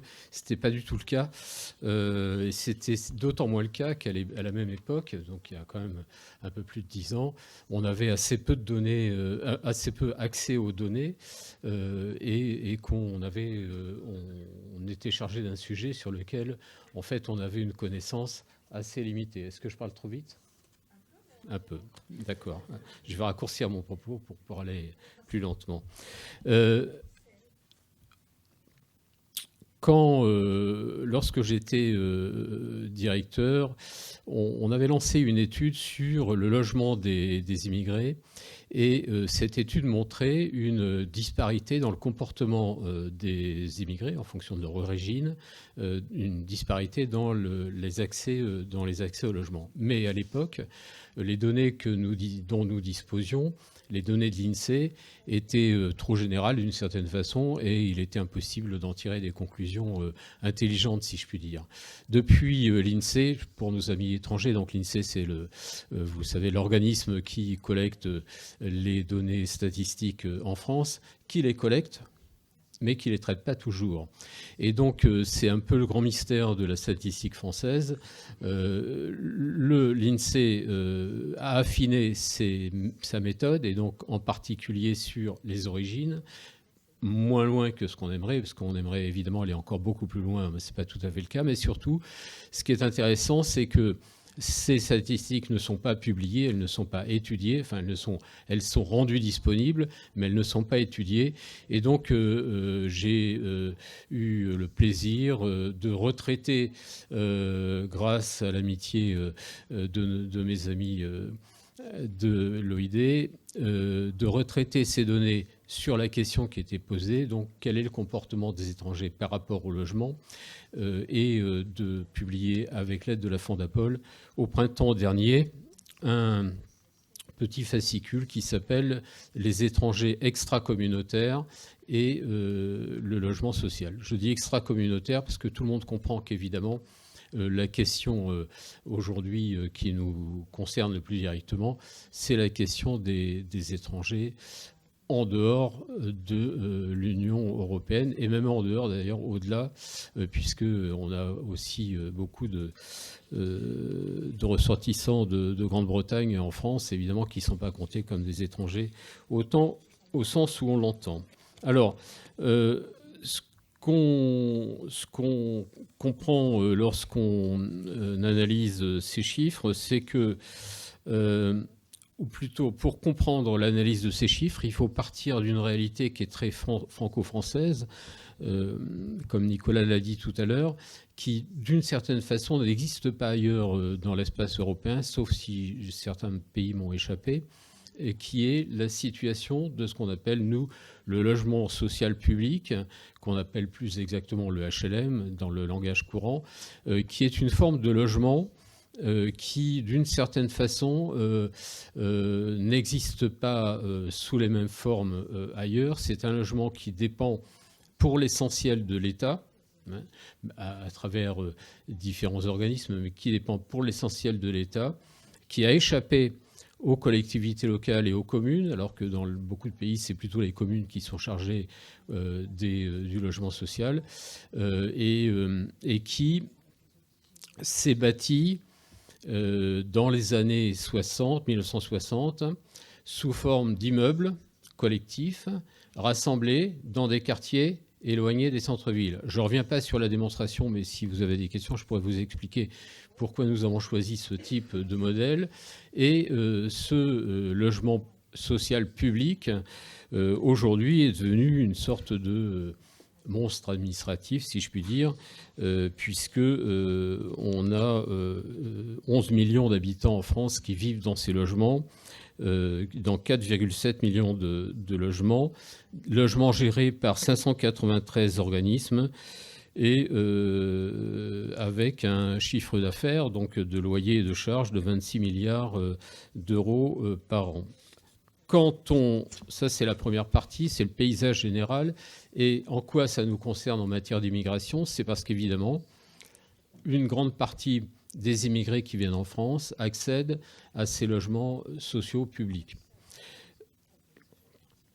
Dans tous les pays du monde, évidemment, la question de la migration et du logement aboutit assez vite aboutit à cause des solidarités assez naturelles qui existent parmi ces migrants, à des formes de communautarisation, de communauté en tout cas, d'origine, et ça vous le voyez partout, et c'est assez naturel.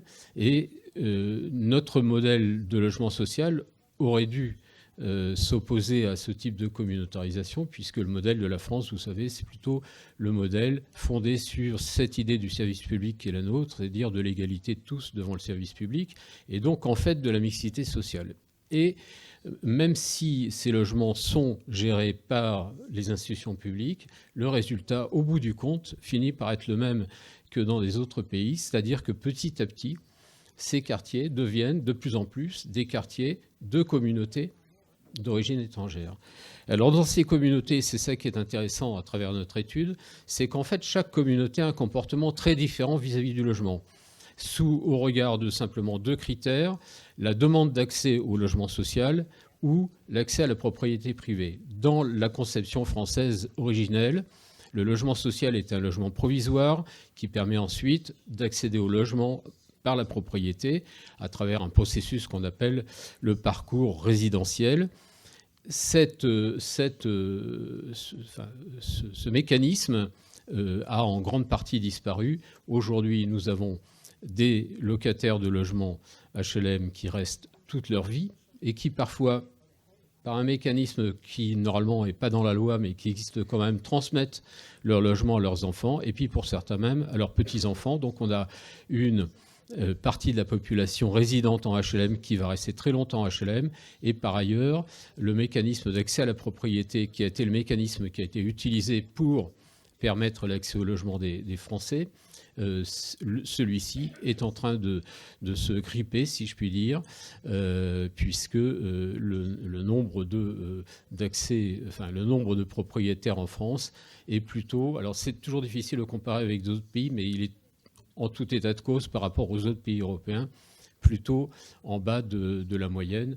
61% simplement des Français sont propriétaires de leur logement, ce qui n'est pas beaucoup, hein, ce qui est très peu par rapport à beaucoup d'autres, et qui ne correspond pas du tout à l'image qu'on pouvait s'en faire d'ailleurs d'un parcours résidentiel qui allait amener les Français tous vers le logement individuel. Alors, quand on regarde la répartition maintenant des communautés, et c'est ça qui est intéressant, en fonction des données que nous donne l'INSEE, qui fait quand même des grandes catégories, on peut dire que les étrangers qui arrivent et demandent et obtiennent un logement en secteur HLM se répartissent en 4 catégories. Une première catégorie qui sont les ressortissants venus d'Algérie, une deuxième catégorie qui sont les ressortissants venus du Maroc, une troisième catégorie qui sont les ressortissants venus d'Afrique subsaharienne, Mali en particulier, et puis une quatrième catégorie qui sont les ressortissants en provenance de l'Afrique centrale et guinéenne. République démocratique du Congo, par exemple. Et évidemment, ça ne fait pas la totalité des migrants qui arrivent. Alors, les migrants qui viennent d'Europe, traditionnellement, la dernière grande migration européenne en France, c'est l'émigration portugaise. Les Portugais n'accèdent jamais, dans leur histoire, n'ont jamais accédé au logement HLM, ou très peu. Les migrants qui viennent d'Asie, qui sont nombreux aussi, je pense à la migration chinoise, qui est importante en France, n'accèdent jamais au logement HLM et même sont plus propriétaires que les Français d'origine française. Pardon, quand je dis français, c'est Français d'origine française dans les statistiques. Voilà. Donc, c'est déjà intéressant de voir pourquoi certains demandent des logements sociaux et d'autres préfèrent choisir une modalité d'accès à la propriété privée. Et peut-être qu'au milieu du spectre, il y a les populations turques qui sont dans le logement social, y restent très peu et préfèrent acheter, sous forme de maisons collectives d'ailleurs surtout, des habitations privées. Ce mécanisme-là, il différencie en fait ces 4 groupes de façon un peu distincte. On a évidemment les 2 groupes de l'Afrique subsaharienne et de l'Afrique centrale qui sont très demandeurs de logements sociaux parce que c'est une immigration récente et donc c'est une immigration plus pauvre que les autres migrations. Ils sont très demandeurs de logements sociaux. Ils sont très demandeurs de logements sociaux aussi parce qu'ils ont une excellente image du logement collectif.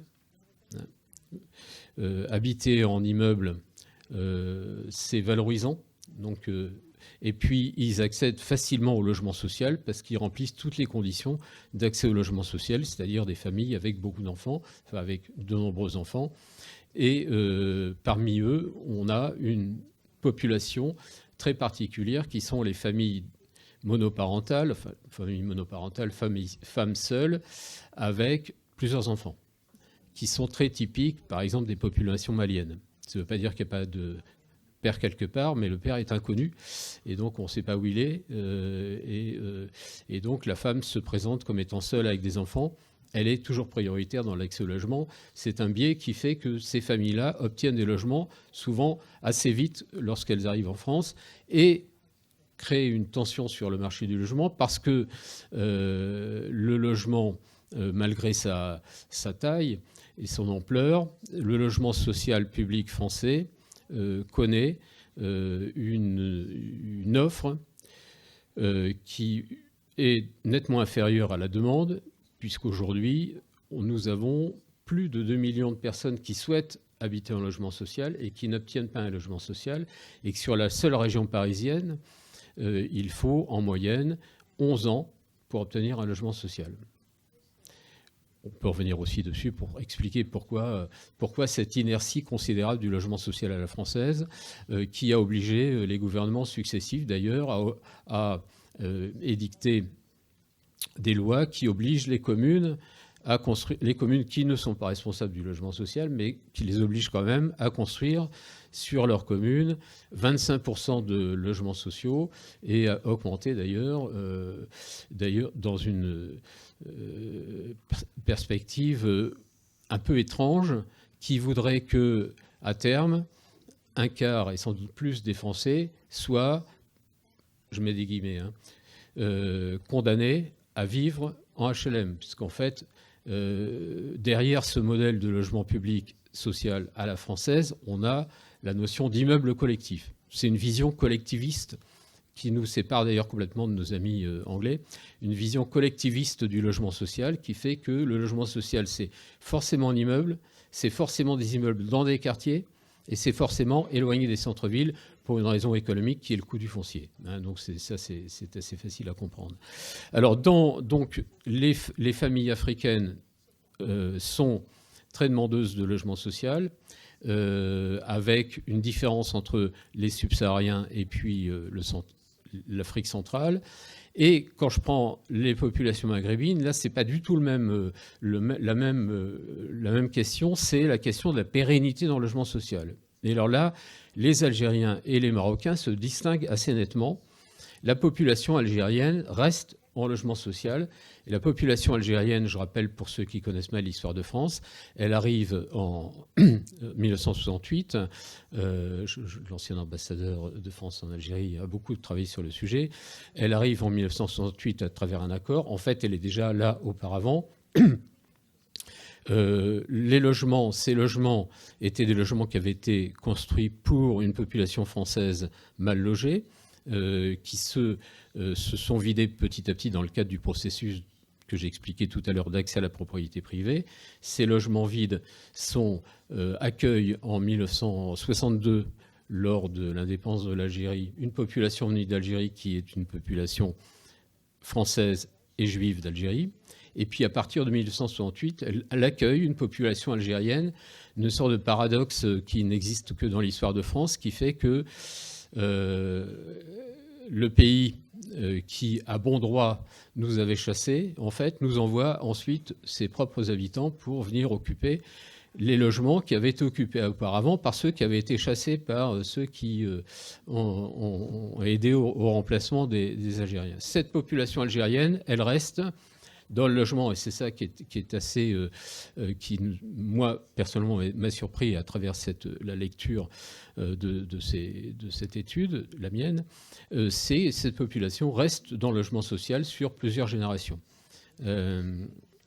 et pour une raison qui s'explique sans doute par la difficulté à choisir entre habiter en France ou habiter en Algérie.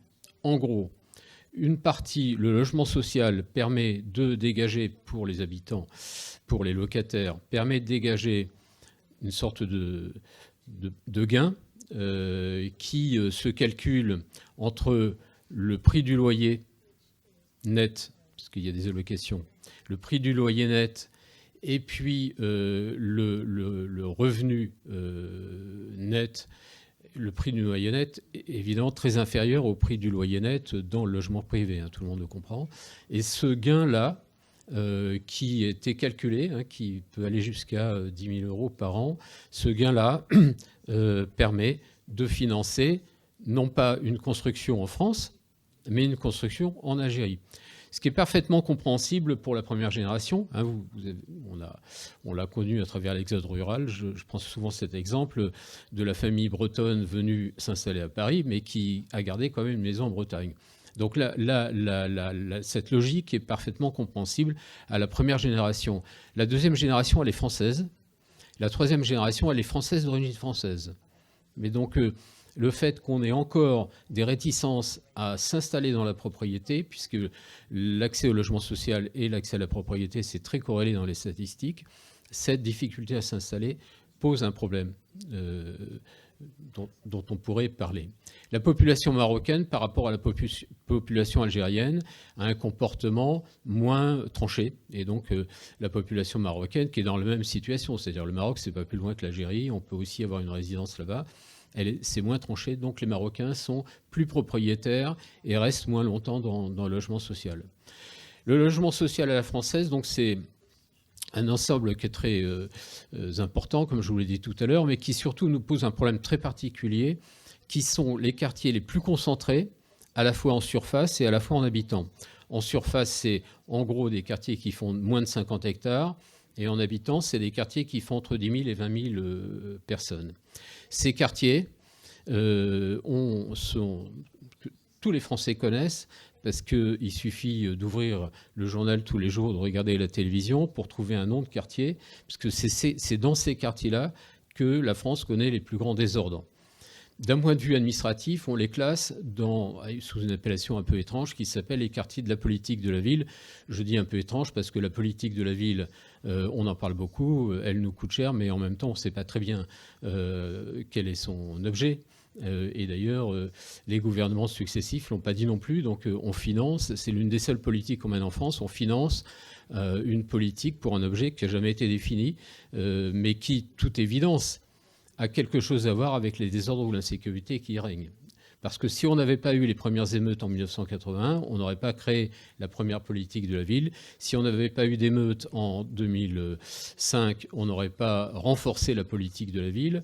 Et si on n'avait pas eu l'an dernier des émeutes en 2023 qui nous ont coûté 1 milliard d'euros, on n'aurait pas non plus poursuivi la politique de la ville. Ces quartiers de politique de la ville, ce qui est intéressant, c'est, mais je n'aurai pas le temps de faire ce qui est intéressant, c'est qu'en concentrant les populations dont je parlais tout à l'heure, et en particulier les populations immigrées d'origine africaine, elles concentrent toute une série de difficultés. Et je vais juste finir sur l'aspect chiffré pour que je rate pas l'objet d'aujourd'hui, parce que je n'étais pas là pour parler de sociologie, mais du coup, donc c'est QPV, quartier politique de la ville, QPV, 30% de l'ensemble des logements sociaux, qui logent environ entre 5 et 8 millions de locataires en France, coûtent 30% évidemment de l'ensemble du coût du logement social. Le coût du logement social en France, c'est 40 milliards d'euros à peu près. Mais les QPV eux-mêmes génèrent des surcoûts liés à la rénovation urbaine des bâtiments, qui est portée par l'État, 2,5 milliards par an. La politique de la ville dont je parlais tout à l'heure, monsieur le député, 600 millions d'euros par an. Les transferts de dotation entre collectivités à travers la DSU, 2,4 milliards d'euros par an. Et le coût des émeutes et des désordres, 1 milliard en 2023, et aussi un coût non chiffré, mais qui est important, lié au désordre et au crime, et en particulier et de plus en plus au trafic de drogue, un surcoût lié à la sécurité, aux assurances, aux réparations, et peut-être aussi, même si personne n'en parle, un manque à gagner important pour le budget d'État, mais on n'est pas les seuls, nos amis des Pays-Bas connaissent ça comme moi, qui est justement ce fameux trafic de drogue, et en particulier de cocaïne, qui génère, selon les études un peu sérieuses, près de 6 milliards d'euros par an de revenus pour leurs organisateurs. 6 milliards d'euros, c'est le chiffre d'affaires de l'exportation du champagne en France. Sur ces 6 milliards d'euros, les industriels de la cocaïne ne payent ni charges sociales, ni impôts locaux, ni autres impôts. S'ils ne payaient que 50% de leur chiffre d'affaires en impôts comme tout le monde, on aurait 3 milliards de plus à mettre dans notre caisse pour financer une partie de la politique de la ville, et ça serait très utile. Voilà, je m'arrête dessus. Merci.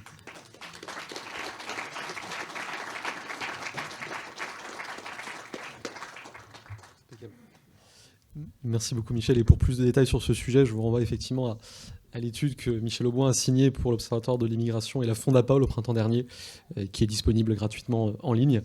Nous allons passer à la conclusion avec quelqu'un qui a la particularité d'avoir un lien personnel avec la plupart des pays des intervenants ici présents, c'est-à-dire que, vous me corrigerez Monsieur le Président, mais je crois que vous avez été ambassadeur en Israël et en Hongrie.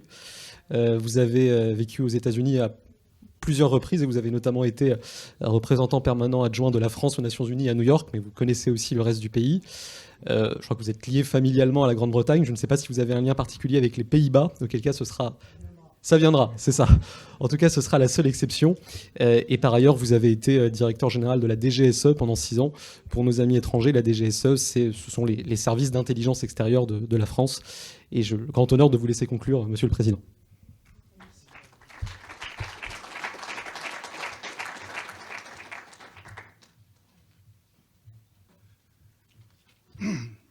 Bonsoir. Bonsoir, mesdames, messieurs. Bonsoir, monsieur le député. Merci de votre hospitalité. Grand bonsoir aussi à madame Tribala, à laquelle nous devons beaucoup et sans laquelle nous ne serions peut-être pas là.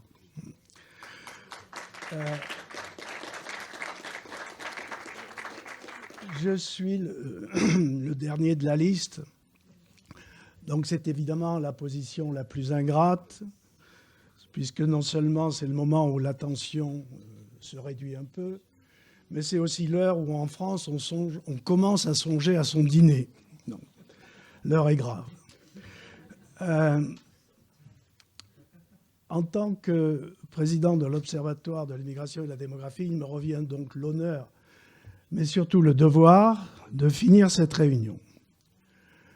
Comme on vous l'a dit, je ne suis pas technicien de l'immigration ni de la démographie. Donc la nature de mon exposé sera un peu différente. Donc en particulier, je n'ai pas essayé de résumer en quelques phrases ce qui s'est dit ce soir, j'en serais bien incapable. Je vais plutôt tenter, dans les quelques minutes qui me sont imparties, de donner une réponse personnelle, je le précise, à une question simple mais centrale. Pourquoi sommes-nous ici ? Qu'est-ce qui, à mes yeux, nous rassemble au sein de ce réseau de recherche sur l'immigration ? Bref, une forme de profession de foi. Je m'en tiendrai à quelques points de repère et dont le choix sera forcément influencé par le contexte français et celui de l'OID. Premier point. Il est évident que nous tous ici n'avons pas la même histoire ni la même géographie.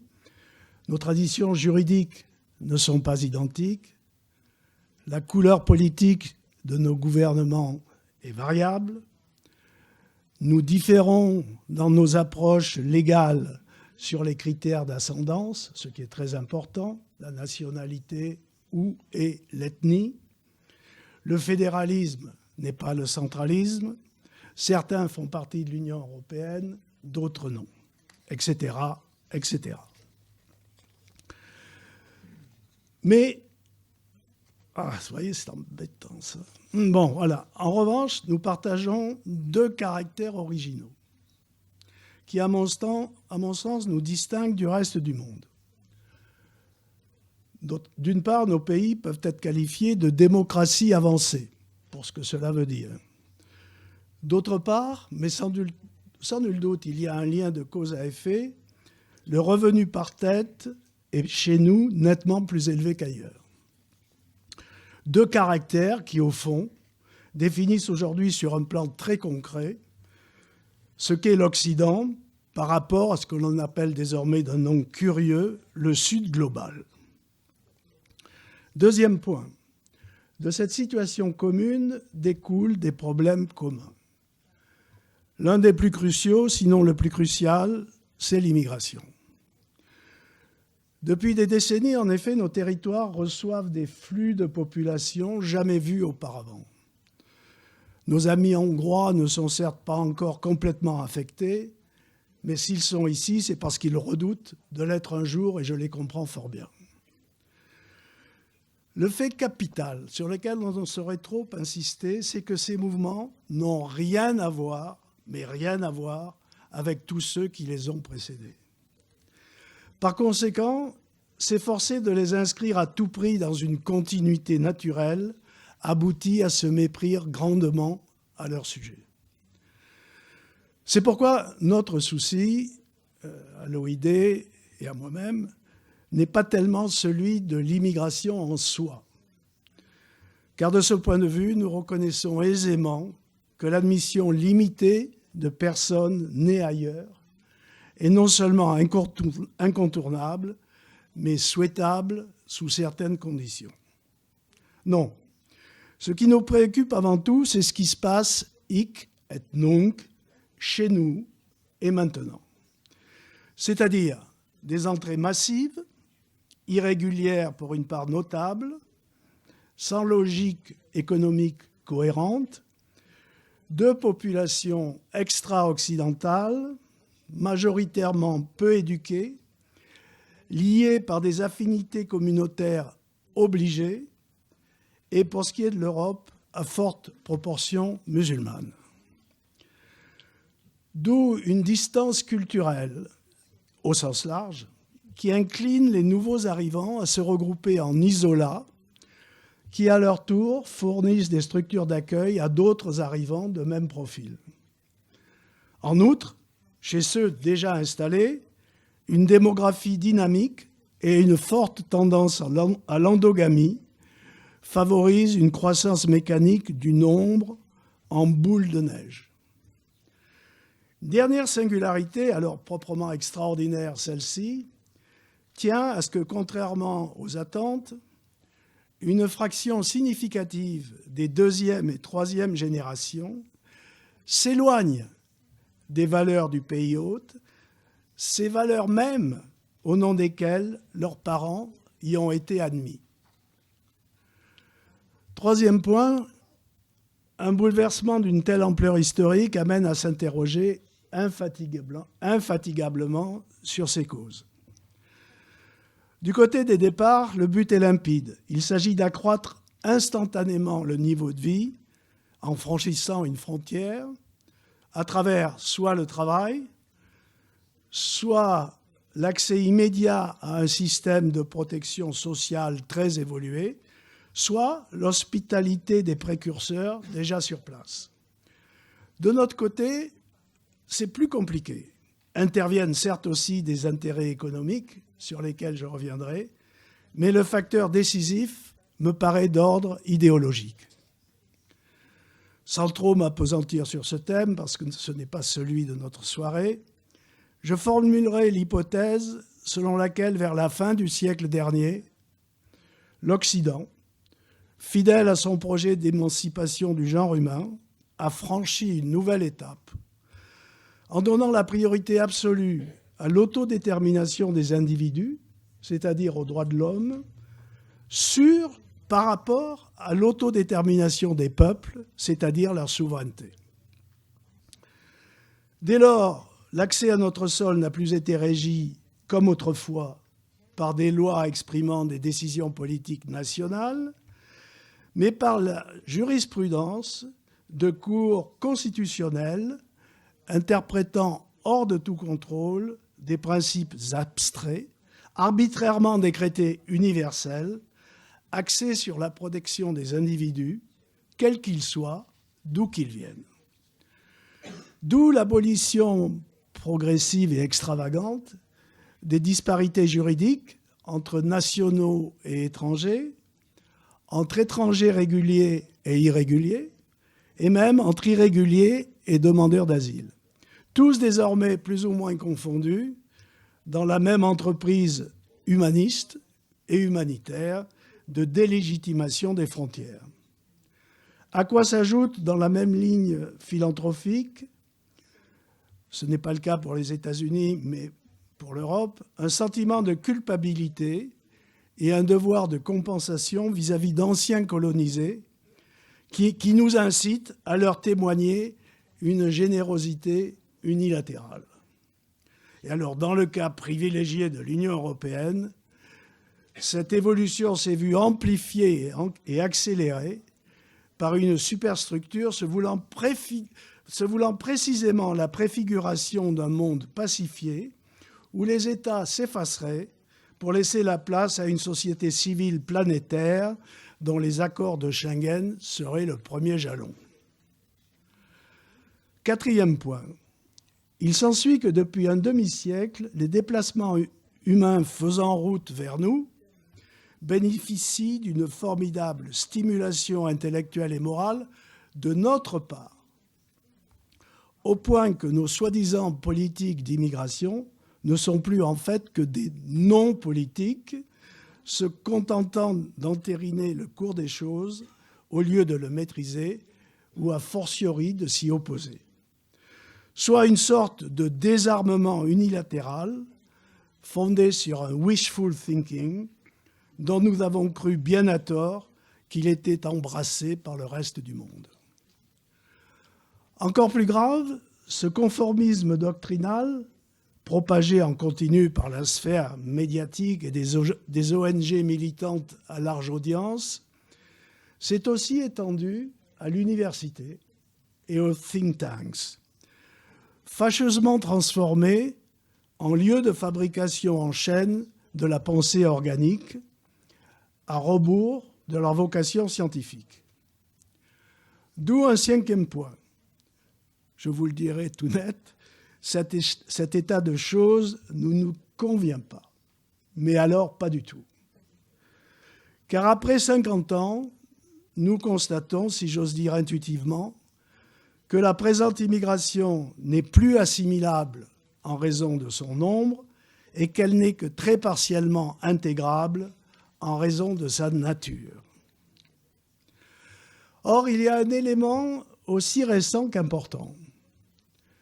Cette appréciation se voit de plus en plus partagée par les opinions publiques, que l'empirisme de la vie quotidienne conduit à revisiter le discours dominant.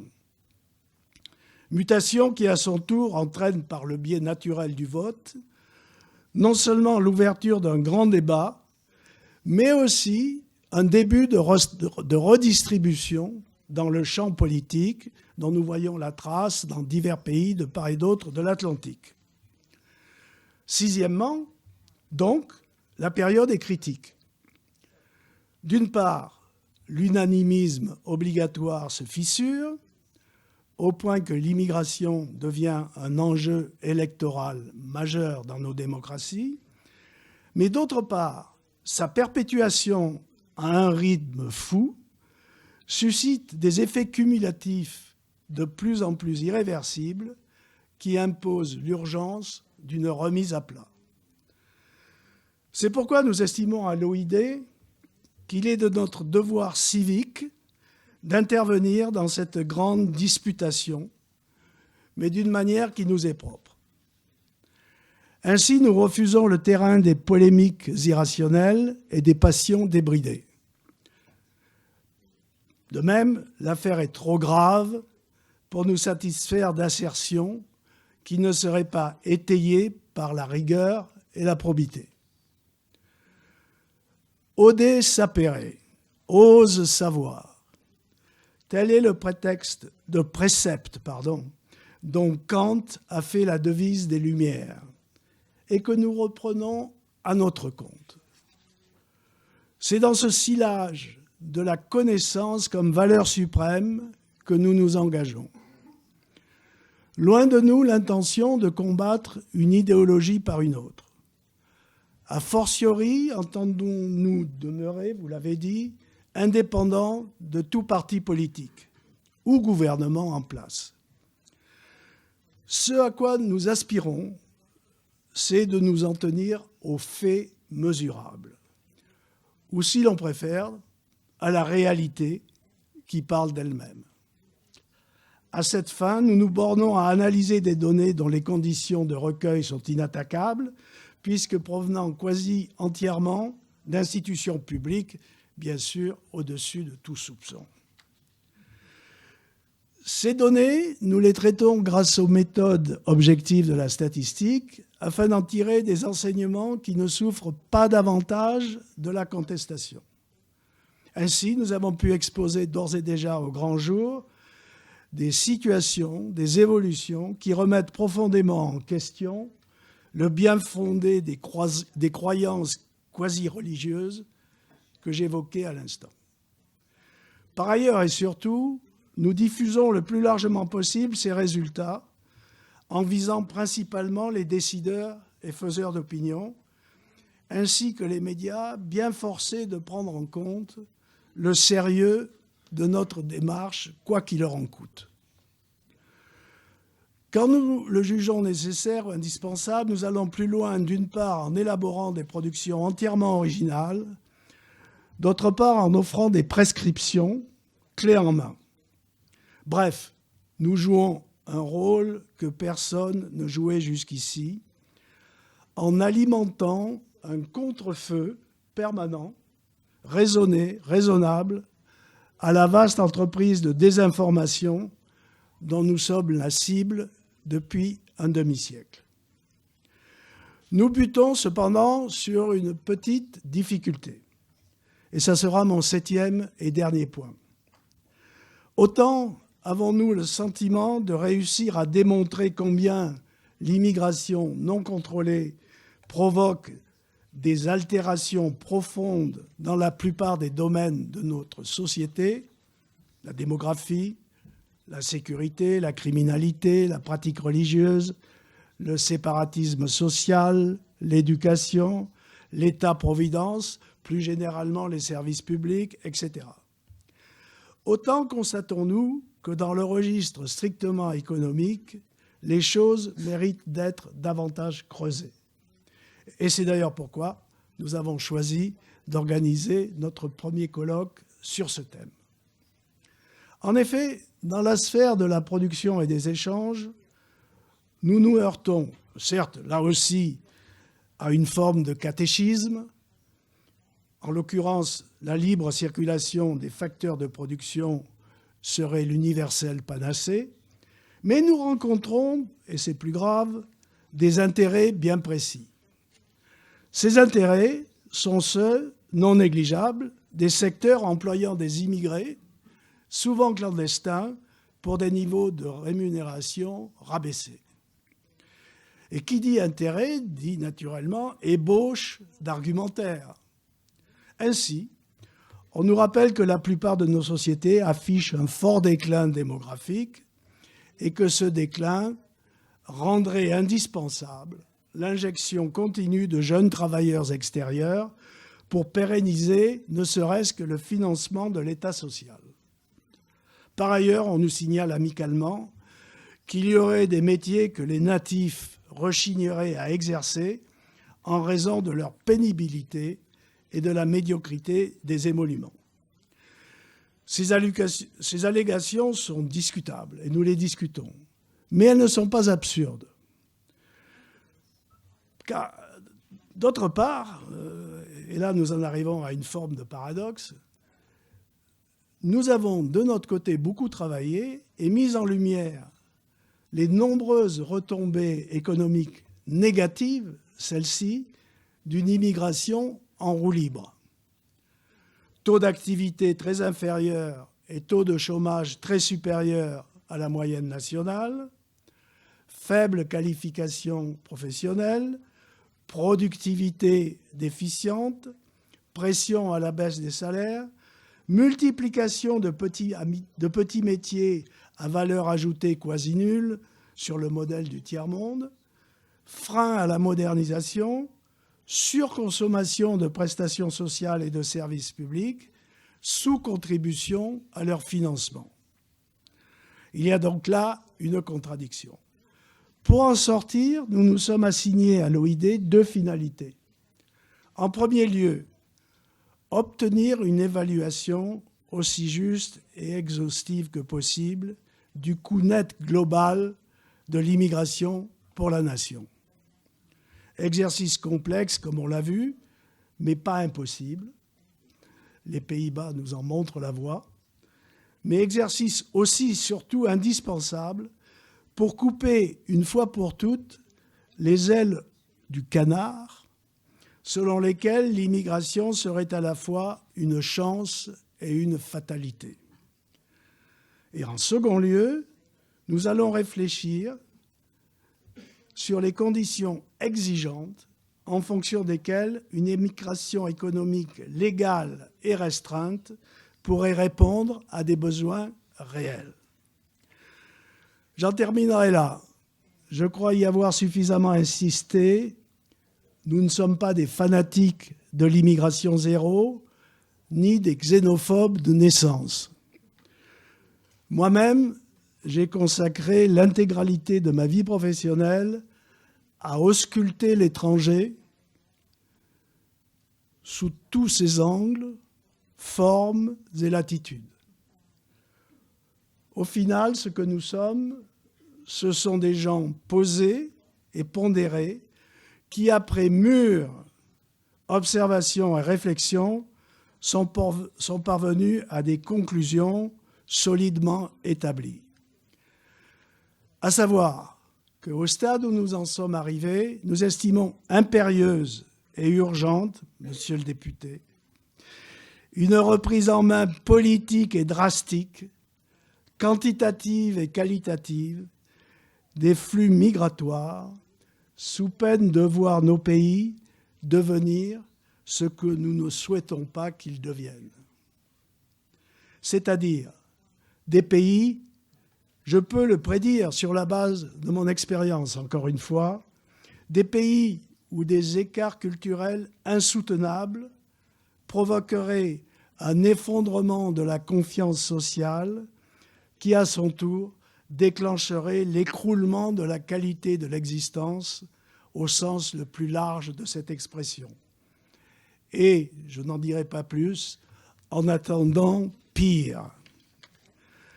Face à ces perspectives aussi inéluctables qu'inacceptables, le seul levier d'action dont nous disposons sont ceux que nous offre la démocratie. Le premier d'entre eux, préalable à tous les autres, c'est l'information des citoyens. Soit les éclairer afin de les aider à voir ce qu'ils voient, pour reprendre une citation de l'écrivain français Charles Péguy, qui est devenu presque un lieu commun. Alors même qu'une orthodoxie pesante, déconnectée du factuel, les incite en permanence au contraire, c'est-à-dire ne pas voir ce qu'ils voient. Au-delà, c'est évidemment à eux, ces citoyens, que revient le dernier mot dans l'espace politique que leur ouvrent toutes les formes de scrutin. En toute simplicité, on pourrait appeler cela la volonté souveraine du peuple. Ce peuple, là je parle un peu pour le nôtre, le peuple français, puisse-t-il enfin s'exprimer clairement sur une question qui, au premier chef, engage son avenir, et je le pense sans détour, sa survie. Merci de m'avoir écouté.